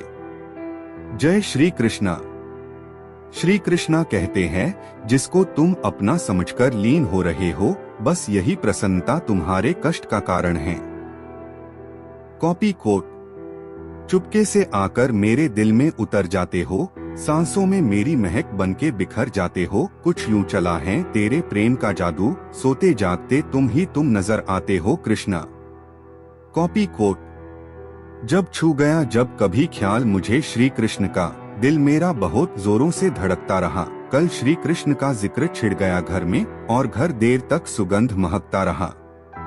आते ही तेरे मंदिर में पर सांसें महक जाती हैं। मिलता है प्रेम इतना कि आंखें भर आती है। आपके आचरण और व्यवहार में धीरता होना अत्यंत आवश्यक है। माली यदि किसी भी पौधे को 100 घंटे से भी सींचते रहे तब भी फल तो मौसम आने पर ही लगेंगे। जीवन में इतना तो संघर्ष कर लेना चाहिए कि अपने बच्चे का आत्मविश्वास बढ़ाने के लिए दूसरों का आदर्श न देना पड़े। भगवत गीता में लिखा है कि निराश मत होना, क्योंकि दुर्बल तेरा समय है, तू नहीं। जय श्री कृष्णा। स्वार्थ जीवन का एक ऐसा कुआं है जिसमें गिरकर निकल पाना बड़ा कठिन होता है। जय श्री कृष्णा। इस पूरे संसार में असंख्य कीमती वस्तुओं के होने के बावजूद भी हर किसी व्यक्ति के जीवन में मित्रता का एक बहुत मूल्यवान रिश्ता होता है। स्मरण हो सदा इस मन में तेरा, चरणों में तेरे मेरा ध्यान रहे। चाहे दुख में रहूं चाहे सुख में रहूं, मेरे होठों पे सदा तेरा नाम रहे। जिंदगी में आप चाहे जितनी अच्छी अच्छी किताब पढ़ ले, कितने भी अच्छे अच्छे ध्वनि सुन ले, परंतु जब तक आप उनको अपने आचरण में नहीं अपनाते तब तक उनका कोई फायदा नहीं है। श्री कृष्णा कहते हैं, जिंदगी में सब कुछ खत्म होना जैसा कुछ भी नहीं होता है। हमेशा एक नई शुरुआत हमारी राह देख रही होती है। इस संसार में कर्म का धर्म से अधिक महत्व है, क्योंकि धर्म करके श्री कृष्णा से मांगना पड़ता है, पर कर्म करने पर श्री कृष्णा स्वयं आपको फल देता है। सीख की बातें तो सिर्फ खुद के लिए होती हैं, दूसरों को तो केवल सलाह ही दी जा सकती है। अगर आप खुद से नहीं हारे तो आपकी विजय निश्चित है। जय श्री कृष्णा। हमारे जीवन में हमेशा अपनी छोटी छोटी गलतियों से बचने की कोशिश किया करो, क्योंकि मनुष्य सदा पहाड़ों से नहीं छोटे पत्थरों से ही ठोकर खाता है। महानता वह गुण है जो पद से नहीं संस्कारों से प्राप्त होता है। परायों को अपना बनाना उतना कठिन नहीं जितना अपनों को अपना बनाए रखना होता है। तेरी यादों के साथ ऐसे ही जीवन का सफर करते हैं हम, अब तुझको ही लिखते हैं और तुझको ही पढ़ते हैं हम। श्री कृष्ण जी कहते हैं, मनुष्य कर्म करने में मनमानी कर सकता है, लेकिन फल प्राप्त करने में नहीं। श्री कृष्ण जी कहते हैं, मुझे जानने का केवल सिर्फ एक ही उपाय है, मेरी भक्ति। मुझे बुद्धि द्वारा कोई नहीं जान सकता है, ना कोई समझ सकता है। श्री कृष्ण जी कहते हैं, कर्म उसे नहीं बांधता जिसने काम का त्याग कर दिया है। श्री कृष्ण जी कहते हैं, भविष्य का दुख वर्तमान के सुख को समाप्त कर देता है। इस संसार में श्रेष्ठता केवल शक्तिशाली होने में नहीं, बल्कि वास्तविक श्रेष्ठता दूसरों में शक्ति जागृत करने में है। कौन क्या कर रहा है, कैसे कर रहा है, क्यों कर रहा है, इन सब से आप जितना दूर रहेंगे उतना ही आप अपने जीवन में खुश और सुखी रहेंगे। वह जो अंत के समय मुझे आराधना करते हुए अपना शरीर त्यागता है, वह मेरे धाम को प्राप्त होता है, इसमें कोई संदेह नहीं है। शरीर जल से पवित्र होता है तो मन सत्य से, बुद्धि ज्ञान से और आत्मा धर्म से पवित्र होती है। जय श्री कृष्णा। एक प्रमाण कई परिणाम बदलने की ताकत रखता है। जय श्री कृष्णा। मनुष्य अपना वो चेहरा तो खूब सजाता है जिस पर लोगों की नजर होती है, मगर आत्मा को सजाने का प्रयास भी कोई नहीं करता जिस पर परमात्मा की नजर होती है। जब जीवन में बुरा समय आए तब समझ लेना कि अच्छे कर्म करने का समय आ गया है। जय श्री कृष्णा। क्या हमेशा मौन रहना उचित है? नहीं, इतिहास साक्षी है। संसार में अधिक आपत्ति इसलिए आई क्योंकि वक्त आने पर मनुष्य उसका विरोध नहीं कर पाया। जो है माखन चोर, जो है मुरली वाला, वही है हम सबके दुख हरने वाला, हमारा प्यारा श्री कृष्णा। खामोशी लबों की दिखाई देती हैं सबको, मगर शोर दिल का तेरे सिवा कोई सुनता नहीं मेरे कृष्णा। बहुत सहनशीलता चाहिए रिश्तों को निभाने के लिए, छल कपट से तो सिर्फ महाभारत रची जाती है। खुशनसीब होते हैं वह जो राधा कृष्ण के दरबार में अपना मस्तक झुकाते हैं। जय श्री कृष्णा। आपका कर्म ही आपकी पहचान है, वरना एक नाम के हजारों इंसान हैं। इस संसार के दो सबसे शक्तिशाली वीर धैर्य और वक्त हैं। जय श्री कृष्णा। नहीं, इच्छा सागर की आपके दया कृपा की बूंद भी काफी है। रहु भक्ति में हर दम बस श्री कृष्णा का ध्यान ही काफी है। श्री कृष्ण कहते हैं, मुंह से माफ करने में किसी को समय नहीं लगता, पर दिल से माफ करने में संपूर्ण जीवन बीत जाता है। श्री कृष्ण कहते हैं, मनुष्य अपने जीवन में गलतियां करके उतना दुखी नहीं रहता जितना कि वह बार बार उन गलतियों के बारे में सोचकर दुखी होता है। जीवन में सफलता का पहनावा कभी तैयार नहीं मिलता, इसे बनाने के लिए मेहनत का हुनर चाहिए। वक्त कभी हमारा साथ नहीं छोड़ता, हम वक्त के साथ चलना छोड़ देते हैं। जय श्री कृष्णा। जब मानव को अपने धर्म पर गर्व हो जाता है तब उसके हाथों अधर्म होने लगता है। जय श्री कृष्णा। श्री कृष्ण कहते हैं, सत्य परेशान हो सकता है लेकिन कभी भी पराजित नहीं हो सकता। यह सच बात है कि भूल करके मनुष्य कुछ सीखता है, परंतु इसका यह तात्पर्य नहीं कि मनुष्य जीवन भर भूल करता रहे और कहे कि हम अभी भी सीख रहे हैं। इस संसार में हर कोई खाली हाथ आया था और खाली हाथ ही इस दुनिया से जाएगा। हमें कार्य के साथ साथ हमेशा कुछ वक्त विराम लेना चाहिए ताकि स्वयं के बारे भी कुछ सोच सकें। श्री कृष्ण कहते हैं, सभी को सुख देने की क्षमता भले ही हमारे हाथ में न हो, किंतु किसी को दुख या कष्ट न पहुंचे, यह तो हमारे हाथ में ही है। कभी भी अपनी सफलता का रौब अपने माँ बाप को मत दिखाओ, क्योंकि उन्होंने अपना जीवन हार कर आपको जिताया है। जय श्री कृष्णा। आत्मा पुराने शरीर को वैसे ही छोड़ देती है जैसे मानव अपने पुराने कपड़ों को उतारकर नए कपड़े पहन लेता है। श्री कृष्ण कहते हैं, संसार का सबसे अच्छा तोहफा समय है, क्योंकि जब आप किसी को अपना समय देते हैं तो आप उसे अपने जीवन के वह पल देते हैं जो कभी लौटकर नहीं आएंगे। श्री कृष्ण कहते हैं, प्रेम का अर्थ सिर्फ विवाह करना नहीं होता, बल्कि पूरी निष्ठा के साथ अपना समर्पण करना होता है। जिंदगी में दो ही लोग असफल होते हैं, एक वो जो सोचते हैं लेकिन करते नहीं, और दूसरे वो जो करते हैं पर सोचते नहीं। जय श्री कृष्णा। जिंदगी में कभी भी किसी से अपनी तुलना किसी से मत कीजिए। आप जैसे हैं सर्वश्रेष्ठ हैं, और श्री कृष्णा की प्रत्येक रचना सर्वोत्तम है। जानने की शक्ति और झूठ को सच से अलग करने वाली जो विवेक बुद्धि है, उसी का नाम ज्ञान है। मंजिल मुझे छोड़ गई, रास्तों ने पाल लिया है, जहाँ जिंदगी तेरी जरूरत नहीं, मुझे श्री कृष्ण ने संभल लिया है। फल की कामना छोड़कर कर्म करने वाला मनुष्य ही अपने जीवन को सफल बनाता है। संकट के समय काम आने वाला सखा कहलाता है। सुख में तो सभी साथ देते हैं, पर दुख का साथी ही सच्चा साथी कहलाता है। ऐसे साथी हमेशा सम्मानित होते हैं। श्री कृष्ण कहते हैं, मैं विधाता होकर भी विधि के विधान को नहीं टाल सकता। मेरा प्रेम राधा थी और चाहती मुझको मीरा थी, पर मैं हो रुक्मणी का हो गया। अगर अपने जीवन में कुछ करना है तो कल सबसे अच्छी तैयारी यही है कि आज से ही अच्छा करो। जीवन में गर्व भी आवश्यक है, जब बातें हक, चरित्र और सम्मान की हो। जय श्री कृष्णा।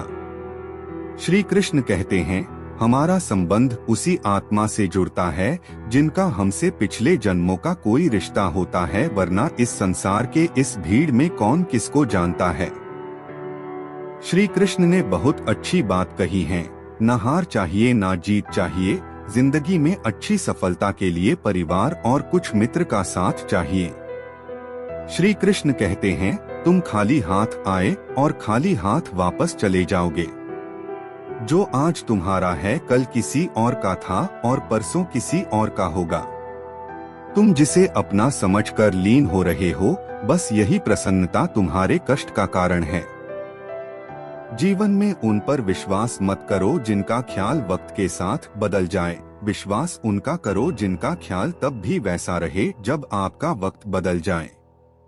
श्री कृष्ण कहते हैं, रिश्तों को निभाने के लिए समय निकालिए, कहीं ऐसा न हो जब आपके पास समय हो तो रिश्ता ही न बचे।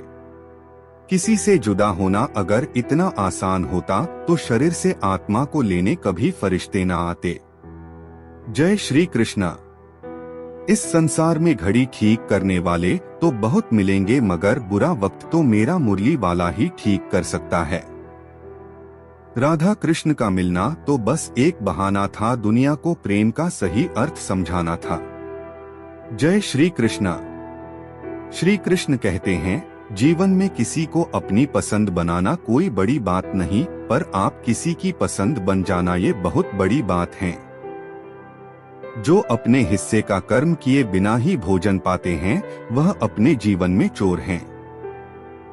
जीवन में कुछ पराये ऐसे मिले जो मुझे अपना बना गए, और कुछ अपने ऐसे निकले जो पराये का मतलब बता गए।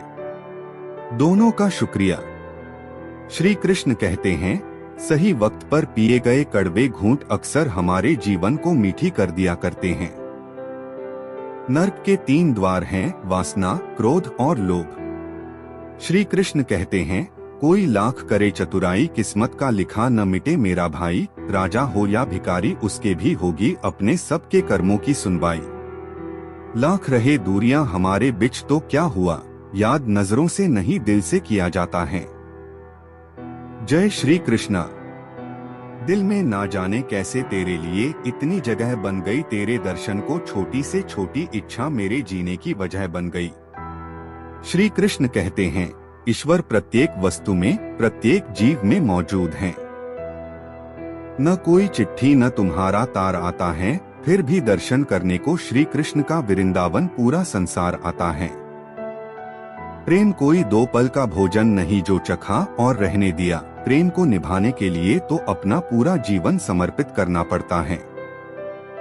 श्री कृष्ण कहते हैं, जिसको भगवान की कृपा पर विश्वास है और उनके न्याय पर विश्वास है, उसे संसार की कोई भी स्थिति विचलित नहीं कर सकती। वह जो इस ज्ञान में विश्वास नहीं रखते, मुझे प्राप्त किए बिना जन्म और मृत्यु के चक्र का अनुगम करते हैं। हम न बोले फिर भी वह सुन लेता है, इसलिए उसका नाम परमात्मा है। वह न बोले फिर भी हमें सुनाई दे, उसी का नाम श्रद्धा है। जय श्री कृष्णा। इतने सफल बन जाओ कि आपको पाना लोगों ख्वाब बन जाए।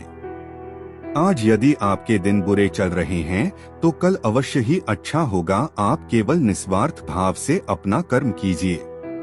श्री कृष्ण कहते हैं कि कोई कुछ भी कहे, बस अपने आप को शांत रखे, क्योंकि सूरज की किरणें कितने भी तेज क्यों ना हो, समुद्र सूखा नहीं करते। जो मार्ग ईश्वर ने आपके लिए खोला है, उसे कभी भी कोई बंद नहीं कर सकता है। मनुष्य का जीवन केवल उसके कर्मों पर आधारित होता है। वह जैसा कर्म करता है, उसका जीवन वैसा ही हो जाता है। जीवन में आधे दुख इस वजह से आते हैं क्योंकि हमने उनसे आशाएं बना रखी है जिनसे हमें नहीं बनानी चाहिए थी। जिस मनुष्य ने अपनी जवानी में बहुत सारे पाप किए हो, उसे बुढ़ापे में नींद नहीं आती है। गीता में श्री कृष्ण कहते हैं, केवल डरपोक और कमजोर लोग ही चीजों को भाग्य पर छोड़ते हैं, लेकिन जो मजबूत और खुद पर भरोसा करने वाले होते हैं, वे कभी भी नियति या भाग्य पर निर्भर नहीं रहते। गीता के अनुसार सिर्फ दिखावे के लिए अच्छा मत बनो। वो परमात्मा आपको बाहर से नहीं बल्कि भीतर से भी जानता है। श्री कृष्ण का कहना है कि मुश्किलें केवल बेहतरीन लोगों के हिस्से में आती है, क्योंकि वही लोग उसे बेहतरीन तरीके से अंजाम देने की ताकत रखते हैं।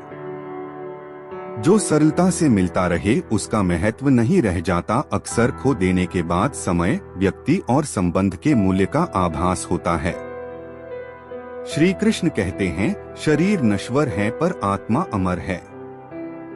यह तथ्य जानने पर भी व्यक्ति अपने इस नश्वर शरीर पर घमंड करता है, जो कि बेकार है। शरीर पर घमंड करने की बजाय मनुष्य को सत्य स्वीकार करना चाहिए। आप खुश हैं या दुखी, यह दोनों आपके विचारों पर निर्भर है। अगर आप प्रसन्न रहना चाहते हैं, तो आप हर हाल में प्रसन्न ही रहेंगे। अगर आप नकारात्मक विचार लाते हैं, तो आप दुखी ही होंगे। विचार ही हर व्यक्ति का शत्रु और मित्र होता है। गीता में श्री कृष्ण ने बुद्धिमान व्यक्ति की पहचान बताई है। इसके अनुसार सबसे समझदार और स्थिर बुद्धि वाला व्यक्ति वही है जो सफलता मिलने पर अहंकार में नहीं आता और विफलता मिलने पर गम में नहीं डूब जाता। गीता में श्री कृष्ण कहते हैं कि समय कभी एक जैसा नहीं रहता। जो दूसरों को बेवजह रुलाते हैं, उन्हें भी रोना पड़ता है। जो दूसरों को दुख देते हैं, आगे चलकर उन्हें भी दुख भोगना पड़ता है। श्री कृष्ण कहते हैं कि केवल डरपोक और कमजोर ही चीजों को भाग्य पर छोड़ते हैं, लेकिन जो मजबूत और खुद पर भरोसा करने वाले होते हैं, वे कभी भी नियति या भाग्य पर निर्भर नहीं करते। गीता के अनुसार सिर्फ दिखावे के लिए अच्छा मत बनो। वो परमात्मा आपको बाहर से नहीं बल्कि भीतर से भी जानता है। इसलिए कोई भी बदलाव पूरी तरह से स्वयं के लिए होना चाहिए।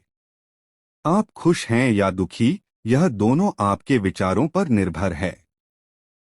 अगर आप प्रसन्न रहना चाहते हैं, तो आप हर हाल में प्रसन्न ही रहेंगे।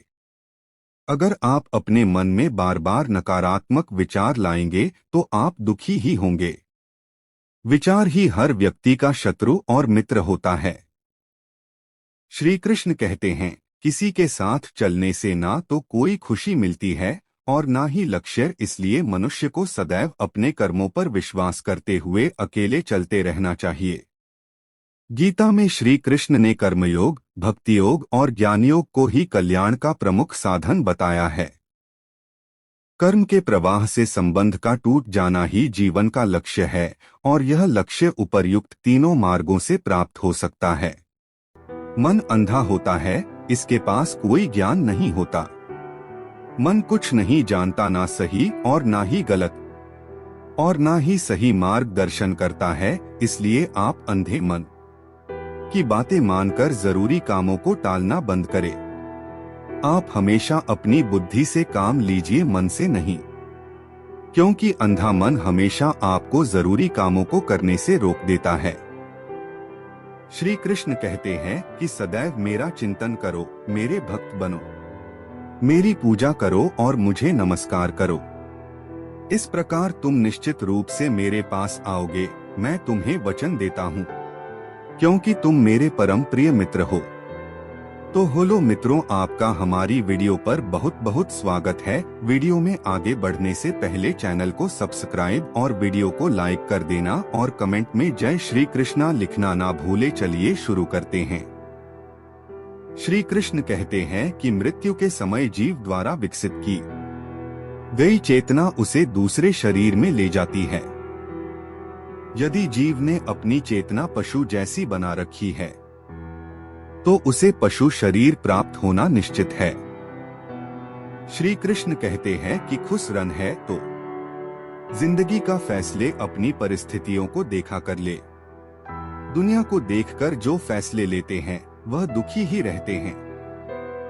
श्री कृष्ण कहते हैं कि जब भी कोई बड़ी बात बड़े लक्ष्य की हो, केवल उन बातों को उन लोगों से बांटे जो उस बातों को अपने भीतर बचाकर रखने का हौसला रखते हो। यदि कभी आर्थिक स्थिति कमजोर हो जाए, यदि कभी बड़ा नुकसान हो जाए, यदि कभी सब कुछ चोरों हो जाए, उस बात को अपने अंदर बचाकर रख लेना। अपनी कमजोर आर्थिक स्थिति की जानकारी अपने मित्रों को या रिश्तेदारों को मत देना। सहानुभूति पाने के लिए 4 आंसू मत गिरना, क्योंकि याद रखे अंदर भले ही काम हो लेकिन बाहर पूरा दम हो। क्योंकि यदि लोगों को पता चल जाएगा कि आपके पास पैसों की कमी है, आर्थिक स्थिति की दिक्कत है, वह अपना पैसा आपके व्यवहार से निकाल लेंगे। समय से पहले आप खत्म हो जाएंगे, क्योंकि ये प्रकृति का नियम है। जिसके पास पैसा है उसे ही पैसा मिलता है और पैसा पाने के लिए पैसा दिखना पड़ता है। श्री कृष्ण कहते हैं कि मन से सोचे कार्यों को मुंह से बाहर मत निकालो। जिस प्रकार किसी गुप्त मंत्र की रक्षा करते हैं, उसी प्रकार अपने बड़े लक्ष्य को मन में रखकर उसकी रक्षा करो। गुप्त रहकर उस काम को करो और तभी बोलो जब काम पूरा हो जाए, क्योंकि अधिकतर लोग अपनी तकलीफ से दुखी नहीं हैं, जितना दूसरों की तरक्की देखकर दुखी है। मैं सभी प्राणियों को एक समान रूप से देखता हूँ। मेरे लिए ना कोई कम प्रिय है ना ज्यादा, लेकिन जो मनुष्य मेरी प्रेम पूर्वक आराधना करते हैं वो मेरे भीतर रहते हैं और मैं उनके जीवन में आता हूँ। जन्म लेने वाले के लिए मृत्यु उतनी ही निश्चित है जितना कि मृत होने वाले के लिए जन्म लेना। इसलिए जो अपरिहार्य है उस पर शोक मत करो। श्रीमद् भगवद गीता के अनुसार नरक के 3 द्वार हैं, क्रोध, वासना और लालच। क्रोध से भ्रम पैदा होता है, भ्रम से बुद्धि व्यग्र होती है और जब बुद्धि व्यग्र होती है तब तर्क नष्ट हो जाता है। जब तर्क नष्ट होता है तब व्यक्ति का पतन हो जाता है। सदैव संदेह करने वाले व्यक्ति के लिए प्रसन्नता तीनों लोक में कहीं भी नहीं है। जो मनुष्य अपने मन को नियंत्रण में नहीं रख सकता वह शत्रु के समान कार्य करता है। व्यक्ति जो चाहे बन सकता है यदि वह विश्वास के साथ इच्छित वस्तु पर लगातार चिंतन करे। हर इंसान को कर्म में विश्वास करना चाहिए, क्योंकि ये जगत ही कर्म लोक है। कर्म आपके हाथ में है, परिणाम नहीं, इसलिए कर्म पर ध्यान लगाएं। यानी कि सिर्फ काम पर ध्यान लगाएं और मेहनत करें। भगवान श्री कृष्ण कहते हैं कि हर वक्त अपनी कामनाओं और इच्छा में डूबे रहना ही इंसान के सभी दुख होने का कारण है। अगर वो इससे मुक्त होकर अपना कर्तव्य निभाए तो हो उसका जीवन खुशहाल होगा। विश्वास रखे कि तुम्हारे साथ जो हुआ है वह अच्छा हुआ है, जो हो रहा है वो भी अच्छा ही हो रहा है, और जो होगा वो भी अच्छा ही होगा है। जीवन का आनंद ना तो बीते हुए कल में है और ना ही भविष्य में। जीवन का आनंद तो आज को जीने में है, बल्कि अभी जीने में है कि अभी आप कैसे जी रहे हैं। यदि कोई इंसान जो चाहता है उसे विश्वास के साथ करता है तो वह जो चाहे बन सकता है। मैं प्रत्येक जीव के हृदय में आसीन हूँ और मुझे से ही स्मृति, ज्ञान तथा विस्मृति होती है। मैं ही वेदों के द्वारा जानने योग्य हूँ। निसंदेह मैं वेदांत का संकलन करता तथा समस्त वेदों को जानने वाला हूँ। श्री कृष्ण कहते हैं कि एक बात हमेशा याद रखे, पहले तो किसी मित्र पर विश्वास ना करे। यदि आपके आसपास ऐसे कोई लोग है जिनकी जीवन शैली लगातार नकारात्मक कार्यों में लिप्त है, वो कितने भी गरीब दोस्त क्यों ना हो, आज नहीं तो कल आपको नुकसान जरूर पहुंचाएंगे। श्री कृष्ण कहते हैं कि आपकी जिंदगी में कुछ नहीं बदलेगा जब तक आप खुद को नहीं बादलोगे। मुंह पर सच बोल देने और गुस्सा कर लेने वाले लोग उन लोगों से करोड़ों गुना बेहतर है जो आपके सामने कुछ और है और पीठ पीछे कुछ और है। कौवा कोयल की आवाज को दबा सकता है मगर खुद की आवाज मधुर नहीं कर सकता। उसी तरह निंदा करने वाले व्यक्ति सज्जन को बदनाम कर सकता है मगर खुद को सज्जन नहीं बना सकता। श्री कृष्ण कहते हैं कि अगर अकेलापन है तो उसे एक वरदान समझे, क्योंकि परमात्मा ने तुम्हें खुद में सुधार लाने का थोड़ा अधिक समय दे दिया है। अकेले रहने का आनंद लेना सीखे, क्योंकि कोई भी आपके साथ हमेशा के लिए साथ नहीं रहेगा। श्री कृष्ण कहते हैं कि कामयाब इंसान खुश रहे या ना रहे, खुश रहने वाला इंसान कामयाब जरूर हो जाता है। श्री कृष्ण कहते हैं कि उन्हें छोड़ देना उचित है जो आपके होने का मूल्य नहीं जानते। यदि जगत में प्रत्येक काम मनुष्य द्वारा संभव होता तो मेरा अस्तित्व ही नहीं होता। जहां से तुम्हारे रत्नों का अंत होता है वहीं से मेरा अर्थात ईश्वर का कार्य प्रारंभ होता है। श्री कृष्ण कहते हैं कि बच्चा क्या खाएगा, क्या पिएगा, क्या पहने, इसका ध्यान बच्चा नहीं उसकी माँ रखती है। हमें क्या देना है और क्या नहीं देना है स्वयं भगवान देखते हैं। श्री कृष्ण कहते हैं कि मन एक सेवक, सुंदर सेवक और खतरनाक स्वामी है। जीवन मनुष्य के जीवन केवल उसके कर्म पर चलता है। जैसे कर्म होते हैं वैसे ही उसका जीवन होता है। खोकर पाने का अलग मजा है, रो रो कर हंसने का मजा ही कुछ और है। हारना तो जिंदगी का हिस्सा होता है, लेकिन हारने के बाद जीतने का मजा ही कुछ और होता है। अच्छा बनने के लिए किसी का नकल करने का जरूरत नहीं, खुद इतना अच्छा बनो कि लोग आपकी नकल करने लगे। अगर कोई आपसे मांगे तो दे दिया करो, क्योंकि भगवान ने आपको देने वालों में रखा है, मांगने वालों ने नहीं। अच्छे वक्त को देखने के लिए बुरे वक्त को झेलना पड़ता है। सेवा सबकी करो लेकिन आशा किसी का मत रखो, क्योंकि सेवा का असली मूल्य भगवान ही देता है। हमेशा अपनी नजर उस चीज पर रखे जिसे तुम पाना चाहते हो, उस पर नहीं जिसे तुम खो चुके हो। अन्न और जल से बढ़कर कोई दान नहीं और माता पिता से बढ़कर कोई देवता नहीं। जिंदगी का सबसे बड़ा गुरु मंत्र यही है, अपने राज किसी को ना बताएं। जरूरत से ज्यादा इज्जत और समय देने पर लोग आपको गिरा हुआ समझने लगते हैं। कभी पीठ पीछे आपकी बात हो रही हो तो घबराना मत, क्योंकि बात उन्हीं की होती है जिनमें कोई बात होती है। याद रखना, सफलता कभी मांगने से नहीं मिलती, मांगने से केवल भीख मिलती है। सफलता पाने के लिए तुम्हें खुद मेहनत करनी पड़ेगी। छोटी छोटी गलतियों से बचने का प्रयास करो, क्योंकि इंसान ठोकरें पहाड़ों से नहीं बल्कि छोटी छोटी पत्थरों से खाता है। अपनी गलती माने बिना आप कभी भी बेहतर इंसान नहीं बन पाओगे। देना शुरू कर दो, आना खुद ही शुरू हो जाएगा। इज्जत भी और दौलत भी। अहंकार में डूबे इंसान को ना तो खुद की गलतियां दिखाई देती है और ना ही दूसरों की अच्छाई दिखाई देती है। जीवन में जितना कठिन परिस्थितियां आएगी उतना ही आप मजबूत बनते जाओगे, और जितना आप मजबूत बनते जाओगे जिंदगी उतनी ही आसान होती जाएगी। यही जिंदगी का नियम है। याद रखना, अपमान का बदला लड़ाई करके नहीं, सामने वाले से अधिक सफल होकर लिया जा सकता है। अगर बुरा करने का ख्याल आए तो उसे कल पर टाले, और अच्छा करने का ख्याल आए तो उसे आज जी कर डालो।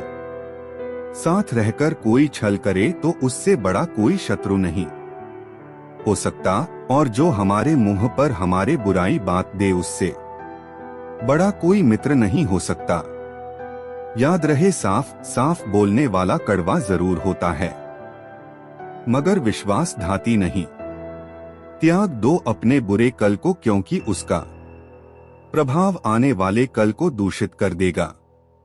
जिंदगी जीने के दो तरीके हैं, एक तो जो पसंद है उसे हासिल करो, और दूसरा जो हासिल है उसे तुम पसंद करना सीख लो।